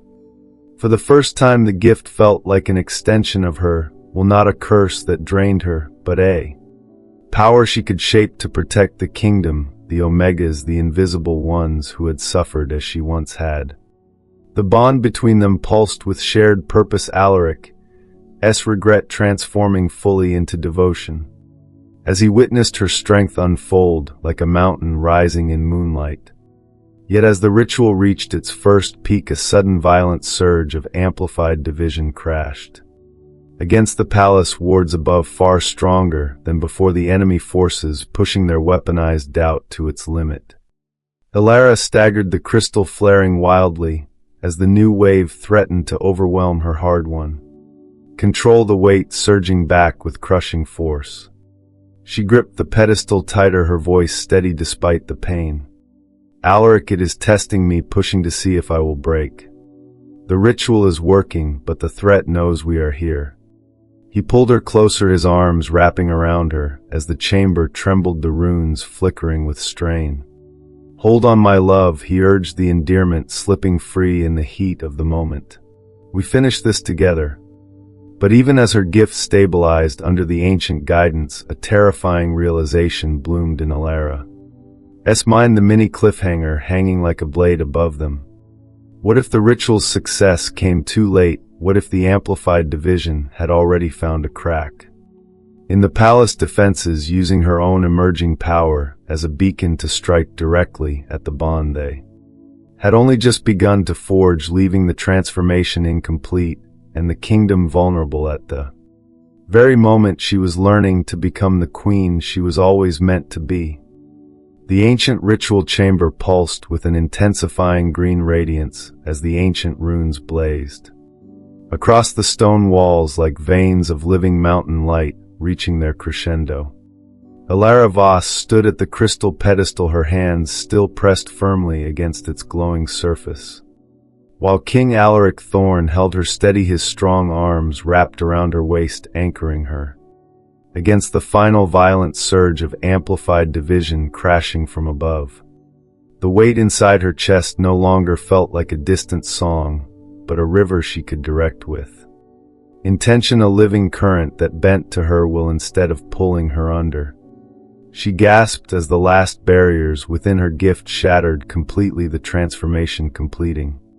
In a rush of warmth and clarity that filled every corner of her being, inside her mind the thoughts unfolded like petals opening to the sun after endless night.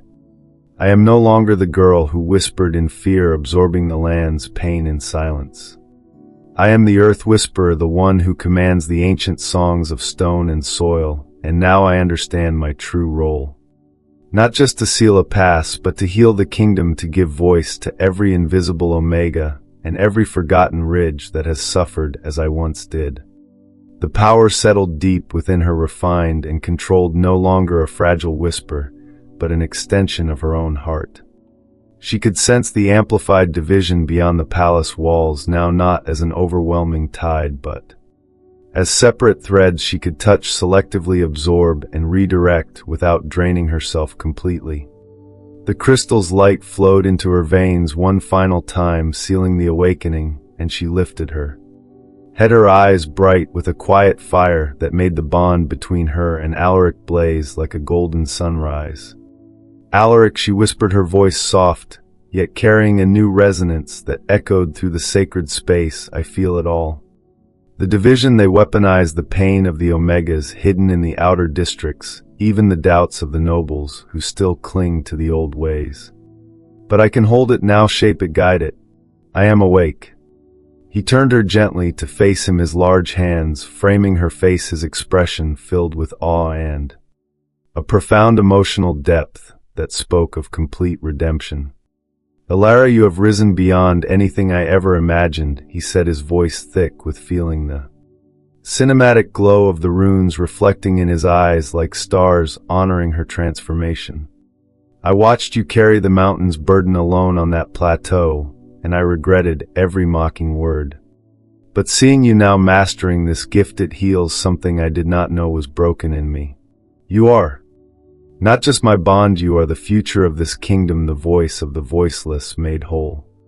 I stand with you not as king, but as the man who will never let you face the storm alone again. She leaned into his touch, tears of quiet triumph tracing her cheeks as the bond sang between them, stronger and more harmonious than ever before. The chamber's hum softened gradually, the runes dimming to a gentle pulse, as if the ancient power itself acknowledged her new mastery. Elara stepped back from the pedestal, testing her gift with a deliberate breath, reaching outward through the stone above to the palace grounds where the enemy forces pressed closer.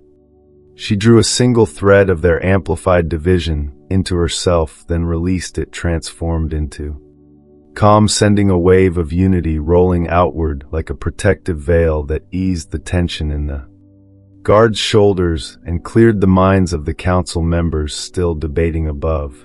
Her inner voice rose, empowered and certain. This is my role now, to awaken others to their own strength, to change the laws that kept Omegas silent and invisible, to build a kingdom where no one carries the storm alone. I was oppressed, but I am no longer. I have a voice, and it will echo through every corner of this realm.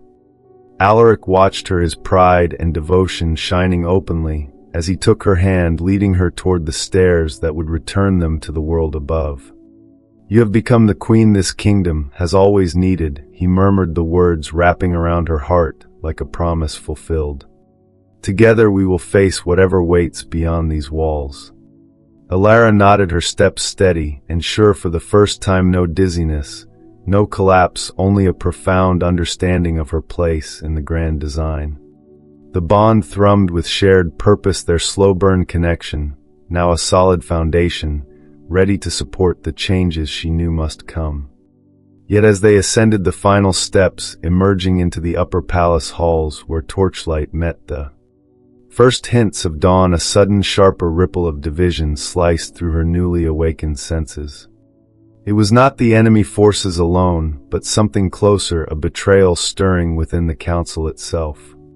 Lord Vesper and his allies moving in secret to exploit the amplified doubt and turn the nobles against her before she could reveal her transformed power. Elara's grip tightened on Alaric's hand, her inner voice defiant even as the new threat bloomed. I have awakened, but the real battle for the kingdom's heart begins now, and if the betrayal succeeds, the very transformation that strengthened me may become the spark that divides us all before I can step forward as the queen who changes everything. The mini cliffhanger hung in the morning air like the first crack of thunder, warning that the true test of her voice and their bond was only moments away. The grand throne room blazed with the light of 1,000 candles, their flames dancing across marble floors and golden banners as the entire court gathered under the urgent call of morning. Elara Voss stood at the center of the raised dais beside King Alaric Thorn, her newly awakened presence radiating a quiet authority that silenced the restless murmurs rippling through the assembled nobles. She wore a simple yet elegant gown of soft silver gray that caught the light like mist on mountain stone, no longer the faded servant's uniform, but the attire of one who had walked through fire and emerged whole. The weight of her gift, now fully refined, hummed steadily within her, a controlled current rather than a distant song, allowing her to sense every layered emotion in the room, the sharp suspicion, the lingering fear, the reluctant awe. Inside her mind the thoughts rose like wind sweeping across open ridges, carrying the empowering certainty of a woman who had finally found her voice. I was the invisible dreamer, the Omega they laughed at in this very hall, the girl the king once mocked as delusional. But today I stand here not as a shadow, but as the Earthwhisper whose whisper moved mountains, and today they will hear me whether they wish to or not. Alaric's hand rested lightly at the small of her back, a silent show of unity that sent warmth through the bond binding them closer than ever. His gaze swept the crowd, regal and unyielding, yet when it returned to her it softened with the deep emotional pride that had grown from his hard-won regret. The court fell into hushed anticipation as Lord Vesper stepped forward, flanked by his allies, their fine robes heavy with the weight of old traditions, their faces etched with open challenge. The noble's voice cut through the air, sharp and commanding. "My king, this is an outrage. You call us here at first light, claiming this Omega has undergone some sacred transformation, yet we all remember your own words in this very hall. You declared her gift a childish fantasy unfit for strategy. Now you parade her before us as if she holds the key to our survival against the remaining enemy column. How can we trust that her whisper will not bring more division than it repels, when the very land she claims to command could turn against us at any moment?" Whispers erupted like stones tumbling down a steep slope, some lords nodding in agreement while others shifted uncomfortably, sensing the shifting tides. Elara felt the collective doubt press against her gift, not as an overwhelming wave, but as threads she could gently touch, absorbing the sharpest edges of their fear and turning them into a calmer current that allowed clearer thinking to emerge. She stepped forward, her small frame steady, her voice ringing out clear and empowering, carrying through the vast chamber with a resonance that commanded attention. "Lords and ladies of the court," she began, her words flowing like a gentle yet unstoppable river, "I stand before you not as the delusional dreamer you once dismissed, but as the one who has carried the land's ancient songs for years without ever asking for recognition. On the high plateau, when the eastern pass groaned under the weight of invasion, I climbed alone, and I whispered to the stone, and the mountains themselves answered, sealing the route and saving every village, every trade route, every life you hold dear. The ritual beneath these stones has awakened my gift fully. I no longer feign under its weight, I command it. I turn division into unity, chaos into calm. The voice of the voiceless is not a myth, it lives in me, and it can live in every Omega you have kept silent and invisible for too long. The room grew still, many faces softening with dawning understanding as her words painted cinematic. Images of the plateau, the shifting ridges, the quiet strength she had always possessed. Yet Lord Vesper's eyes narrowed, his voice rising in opposition laced with calculated venom. Pretty speeches from a girl who was banished. You speak of power, but we see only risk. The enemy column still threatens our walls, and you would have us believe your whisper is the answer. What if it fails? What if your presence invites more danger? Hand her over, as the emissary demanded, and secure the throne. Murmurs swelled again, some voices joining his call for the old ways, the safety of tradition over change. Elara's heart beat steady, empowered by the journey that had brought her here from the shadows to this very dais. She raised her hand, and the room quieted as she drew a deliberate thread of the amplified division. Still pressing from beyond the walls, absorbing its edge, and releasing it, transformed into a wave of calm that washed over the nobles, easing their tension, softening their expressions. You see, she continued, her voice gaining strength, emotional and poetic like sunlight breaking through storm clouds. I do not ask you to believe me blindly. Feel it now, the fear you carried moments ago, lifted not by force but by choice. This is what my gift offers the kingdom, a chance to heal from within, to give every Omega a voice, to rise from oppression to power. The laws that kept us silent, the traditions that labeled us weak, they must change. I stand here not for revenge, but for redemption, for a future where no one carries the storm alone. Alaric stepped beside her, his presence amplifying her words, his voice joining hers with regal conviction. Elara speaks the truth I once blinded myself to. My rejection of her was my greatest mistake, but her forgiveness and her power have redeemed us both. We will not surrender her. We will stand united and rewrite the laws that have divided us for too long. The court erupted in a mix of applause and heated debate, some lords rising in support, others clenching fists in resistance. Lady Eloan rose, her tone sharp with lingering doubt. And if the enemy strikes, now using your gift against us, what then, Omega? Elara met her gaze without flinching, absorbing the noblewoman's fear and returning it as quiet confidence. Then we face it together, not as king and subject, but as one kingdom where every voice matters. The bond between Alaric and me, the power I now command, will hold.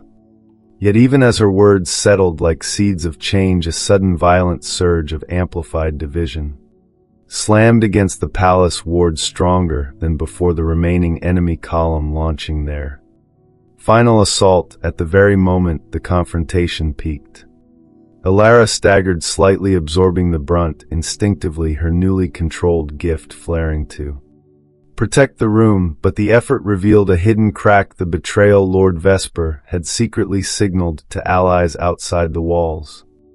Her inner voice rang defiant, even as the threat closed in.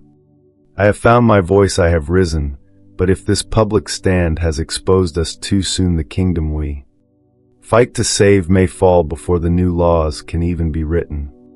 The mini cliffhanger hung heavy in the candlelit air like the final beat before a symphony's climax. The court frozen between hope and the gathering darkness that threatened to swallow them all. The throne room glowed with the soft golden light of 1,000 candles as the entire court stood in hushed reverence beneath the high vaulted ceiling, where ancient banners of silver and mountain green now fluttered gently in the breeze from the open windows. Elara Voss stood at the center of the raised dais beside King Alaric Thorn, her small frame steady in the elegant silver-gray gown that seemed to catch the light like mist rising from the high ridges at dawn. The weight of her fully awakened gift hummed quietly within her, a controlled current rather than a distant song, allowing her to sense every layered emotion in the room, the lingering doubt, the growing respect, the reluctant awe that washed over the nobles like a slow mountain stream finding its new path. Inside her mind the thoughts rose like wind sweeping across open peaks, carrying the empowering certainty of a woman who had finally stepped out of the shadows. I was the invisible dreamer, the Omega they mocked and banished, called delusional for speaking to stone. Yet today I stand here not as a shadow, but as the Earthwhisperer whose whisper moved mountains. And today they will witness the voice that changes everything. Alaric's hand rested lightly at the small of her back, a silent anchor that sent warmth through the bond binding them closer than ever, his gaze sweeping the crowd, regal and unyielding. Yet when it returned to her, it softened with the deep emotional pride that had grown from his hard-won regret. A royal attendant approached, carrying the ancient crown of the queens, a delicate circlet of silver and green mountain crystal that glowed softly, as if the earth itself had blessed it.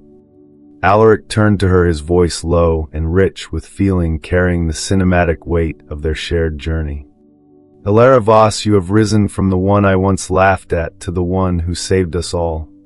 Today I crown you not as a consort, but as my equal, my queen, the voice the kingdom has waited for. Will you stand with me and help me rewrite the future we both once believed impossible?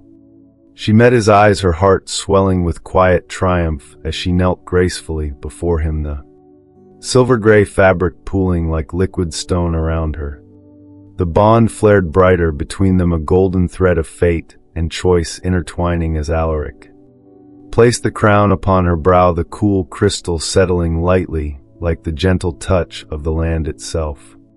Rise, Queen Elara, he said, helping her to her feet and drawing her close for a moment that felt eternal, the two of them standing as one against the world that had once tried to silence her. The court erupted in a wave of applause, many rising to their feet as the first decrees were recorded. By scribes, their quills scratching across parchment with the sound of history being rewritten. Elara felt the crown's weight light upon her brow, a symbol not of burden, but of the voice she had earned, the power of the voiceless now lifted to the throne. She stepped forward, addressing the court, her voice clear and empowering, carrying through the vast chamber like a gentle wind that refused to be ignored. My lords and ladies, today marks the beginning of a new era. As queen, I declare the old laws that silenced Omegas, that labeled our gifts as childish fantasy, repealed this hour. From this moment, every Omega shall have the right to speak in council, to own land, to choose their path without fear of rejection or banishment. We will establish sanctuaries within the palace walls and across every province, places where those who carry hidden gifts like mine can learn to master them without shame, where chosen family will matter more than bloodlines alone. No longer will the earth's voice be mocked or ignored. Nature-sensitive wolves will sit beside alphas, sharing power and shaping the future together. The words flowed from her heart, painting vivid images of a kingdom reborn where invisible souls like the servant she once was could rise to light the way for others. She absorbed another thread of lingering division, weaving it into her calm and sending it outward, easing the tension in the room, allowing the nobles to truly listen without the shadow of doubt clouding their judgment. Alaric stood proudly beside her, his hand resting on hers in open support, his inner transformation complete, from the arrogant king who had once cast her aside to the devoted partner who now amplified her voice. The court's applause grew louder, many rising to their feet as the first legal scrolls were sealed, some wiping away tears as they felt the unity she had woven through the room. Elara's inner thoughts swelled with cinematic emotion, the journey from humiliated rejection in the council chamber to this moment of creation, filling her with a profound sense of legacy. I carried the land's ancient song alone, and now I carry the kingdom's hope with an entire people. Rising beside me, the voiceless have found their voice, and the world will never be the same.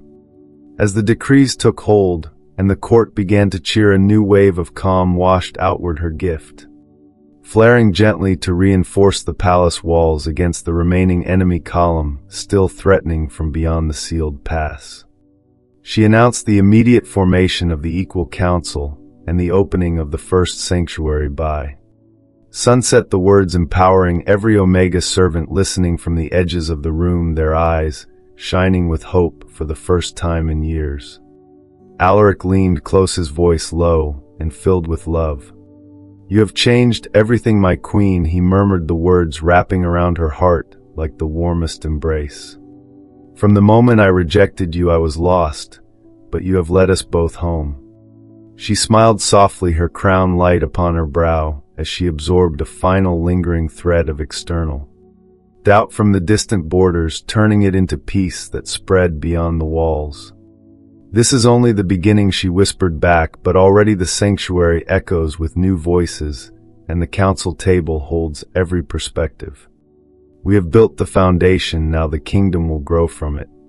Yet even as the cheers rose and the first legal scrolls were sealed, a quiet ripple brushed against Elara's gift, not division, but a new delicate presence, something tiny and full of potential stirring within her own body, a sign of the heir to come. She placed a hand over her heart, her eyes meeting Alaric's with wonder, and the mini cliffhanger bloomed softly in the bright morning light. What if this new life, the ultimate symbol of their earned bond, arrived at the very moment the remaining shadows of the old order gathered for one final test, forcing the queen, who had changed the laws to protect not only her kingdom, but the future growing inside her before the legacy could fully shine. The sanctuary gardens bloomed under the warm afternoon sun as Queen Elara Voss walked the winding stone paths, her silver crown catching the light like morning mist on mountain peaks. Wildflowers pushed through every crack in the flagstones, their petals glowing with the same gentle energy she had once whispered to in secret. Young Omegas moved freely through the open halls, laughing as they practiced controlled whispers too. Small stones watching them shift and settle under their gentle commands. The air carried the scent of pine and fresh earth, a living reminder that the land itself now had a voice inside these walls. Elara paused beside a fountain where a group of children guided tiny threads of division from one another, turning playful anxiety into shared calm, their faces bright with the power they no longer feared. Inside her heart, the thoughts flowed like a clear mountain stream finally reaching the sea. "I once hid in shadows, absorbing the earth's pain alone, the invisible dreamer they mocked and banished. Now my gift has become the foundation of this place where every voice rises, every heart finds strength, and the voiceless stand as equals, shaping their own destinies." Alaric joined her, his tall frame moving with the quiet grace of a man who had walked through regret and emerged redeemed. He slipped an arm around her waist, drawing her close, the bond between them humming with deep abiding warmth as he pressed a gentle kiss to her temple. "Look what you have built, my queen," he murmured, his voice rich with emotion, carrying the cinematic weight of their shared journey.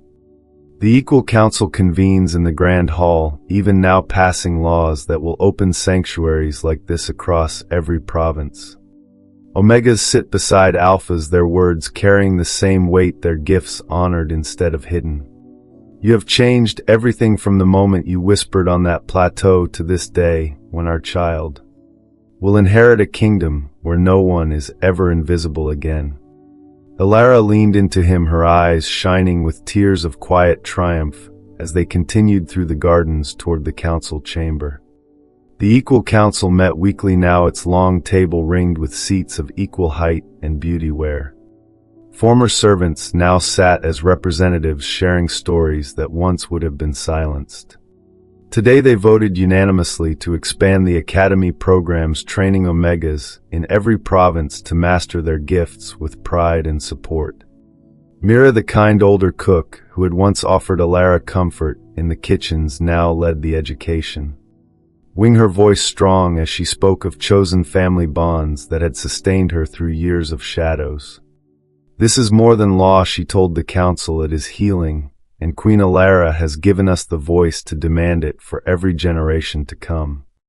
Elara stepped into the chamber, her presence commanding a respectful hush as she addressed them, her voice soft, yet carrying the steady resonance of someone who had risen from rejection to rule.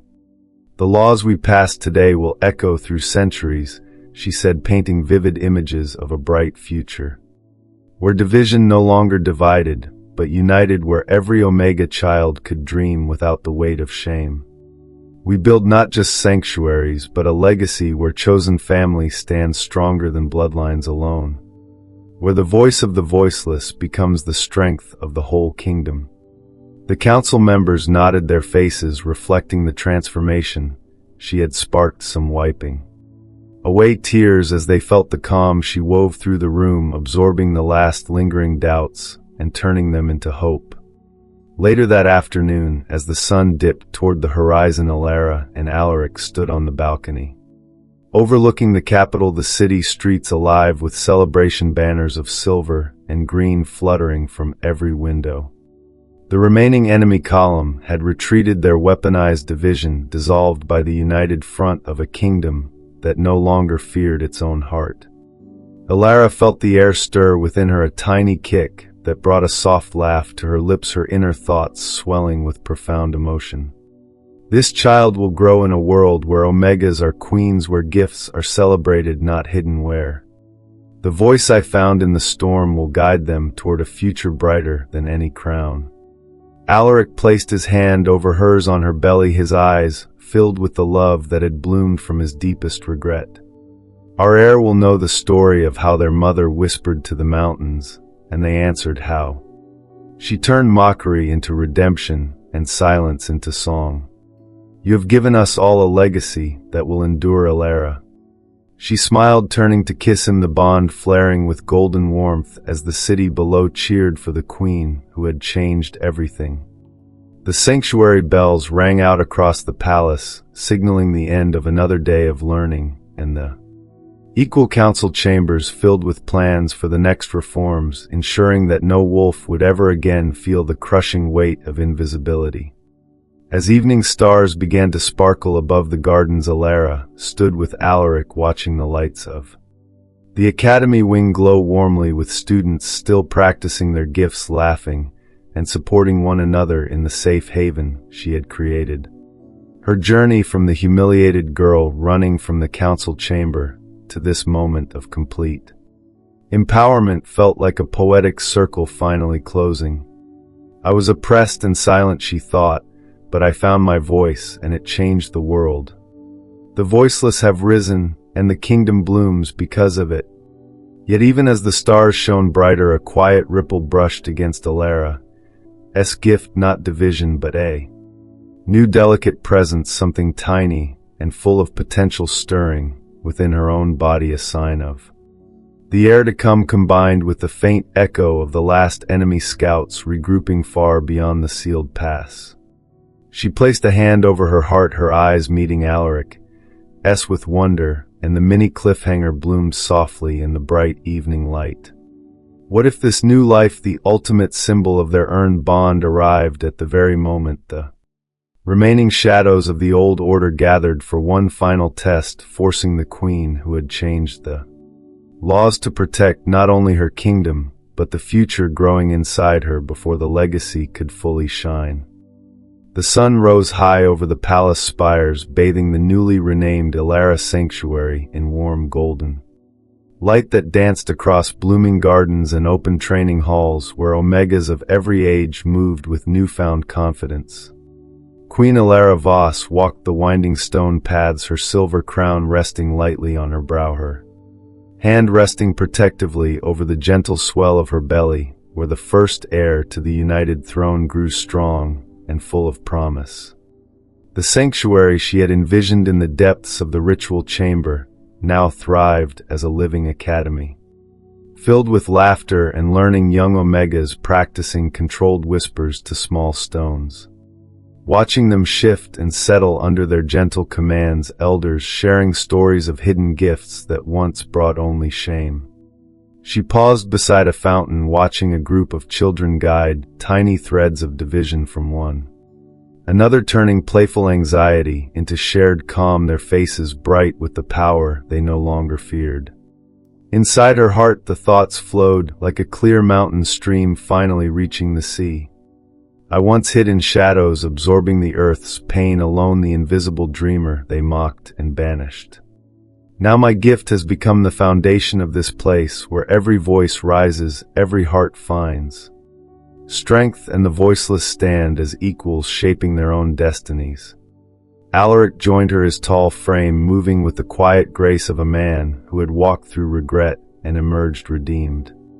He slipped an arm around her waist, drawing her close, the bond between them humming with deep abiding warmth as he pressed a gentle kiss to her temple. "Look what you have built, my queen," he murmured, his voice rich with emotion, carrying the cinematic weight of their shared journey. The Equal Council convenes in the Grand Hall, even now passing laws that will open sanctuaries like this across every province. Omegas sit beside Alphas, their words carrying the same weight, their gifts honored instead of hidden. You have changed everything from the moment you whispered on that plateau to this day, when our child will inherit a kingdom where no one is ever invisible again. Elara leaned into him, her eyes shining with tears of quiet triumph as they continued through the gardens toward the council chamber. The Equal Council met weekly now, its long table ringed with seats of equal height and beauty, where former servants now sat as representatives, sharing stories that once would have been silenced. Today they voted unanimously to expand the academy programs, training Omegas in every province to master their gifts with pride and support. Mira, the kind older cook who had once offered Elara comfort in the kitchens, now led the education, wing her voice strong as she spoke of chosen family bonds that had sustained her through years of shadows. "This is more than law," she told the council, "it is healing, and Queen Elara has given us the voice to demand it for every generation to come."